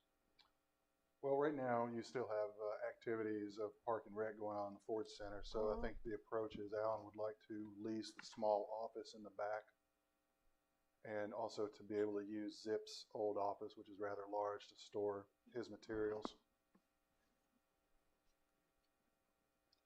So storage and what was the other use? One of the small offices, you know, Sally, there was a series of 2 or 3 offices on the other side from Zip's office. I think to lease one of those small offices. As an office use, For an office use. but not to live there. No. Okay. Yeah, that's Yeah, what I that's was fine. getting at. Yes. No. Thank you. Not no residence. I think that's fine. Yeah, that seems reasonable. Okay, so is that good enough to move Yes, the I can process work forward? on that and bring that back to you. Okay. We'd have to advertise the resolution for 10 days, so we can have that ready for the October 3rd, I think it was, meeting. Okay. Okay. You know, also something that came out of our meeting with the folks in Cramerton, and I called Randy just to kind of confirm this. You know, I've been a big advocate for the South Fork Parkway for a long time. The middle school, Lakewood, the high school, is really problematic for the design of that. The original design called for that road basically to go through that land. So there's been an adjustment and a realignment, and the final segment is still kind of fluid. So that being said, you know, I think we need to reevaluate what we want from this parkway and what the expectations are, because it looks like there's a better than even chance that it's not going to go exactly the way we thought it was. I mean, we might end up with a parkway internally that serves these local subdivisions and may not reach the point that we wanted to provide the relief in traffic. So we thought, you know, what I suggested to the folks at Cramerton, I said, well, then we need to figure this out. We need a couple of representatives from Belmont and from you sit at the table with the MPO and Randy and find out, you know, is this thing doable or is it not? Because if it's not, we're spinning our wheels here and we need to look at other connectivity options. So that's something I think we need to consider, because, you know, we're operating under the premise that we're going to have a fully functional road. And like I said, it's better than even that we may not. So I think we need to resolve that issue before we put more support or anything behind this. Well, I agree. I think it would be fully functional, but it wouldn't be functioning optimally as we would want it. I mean, I think you'd have a road, but would the road go where you want it to go to be to do what we intended it to do? You'd still have a road. I mean, you'd still have a road, but not capable of probably carrying the loads. That it right. needs to carry. There's something. Did you want to add something? No. I mean, I agree. I mean, yeah. And the only other thing that I would bring up, and I said, is the new position that was created, the public safety position. I don't have an issue with it, but what I want to ask is we have to approve positions during our budgetary process, and we have to fund them. And I guess my question is this not a position that should have come to council for approval that just cannot be created? I mean, is the authority there just to create that position? It's temporary, right? Yeah, until November. I think a position, I think there's going to be something that comes to council for a permanent, because right now there's no permanent position in the classification for that. And I think that's forthcoming. But this temporary position, I don't think has to come. Okay. It's not a permanent position. All right, that's all I had. That's it. Alex? guys did a good job of covering everything. Just real quick, I know we approved last time the feasibility study for the dam over there on the South Fork River. Have we heard any updates in regards to that? Where that's going next? I or- read in the newspaper that Gaston County also approved funding. So now all the partners have successfully approved it. We're just now waiting for the actual study to happen. According to the article I read in the Gaston Gazette. Okay. Okay. If we could just double check on that, because again, we did allocate those funds to that. Jim mentioned that. So again, just to kind of reiterate back to the finance side of it, again, I do agree also with Jim with the monthly updates. But again, I don't know if it wouldn't be prudent to have another discussion about this. Again, we didn't want to keep beating the horse on this, but again, I'm going to sound the alarms again. I do see a sense of urgency and discussion that needs to continue to be had. So that's the only other comments I have. Okay, thank you. Anybody want to make a motion to adjourn? I'll make a motion to adjourn. Or second? Second. Oh. All right. Tigers All in will favor, run. say aye. Aye. Aye. Meeting's adjourned. Just pick one.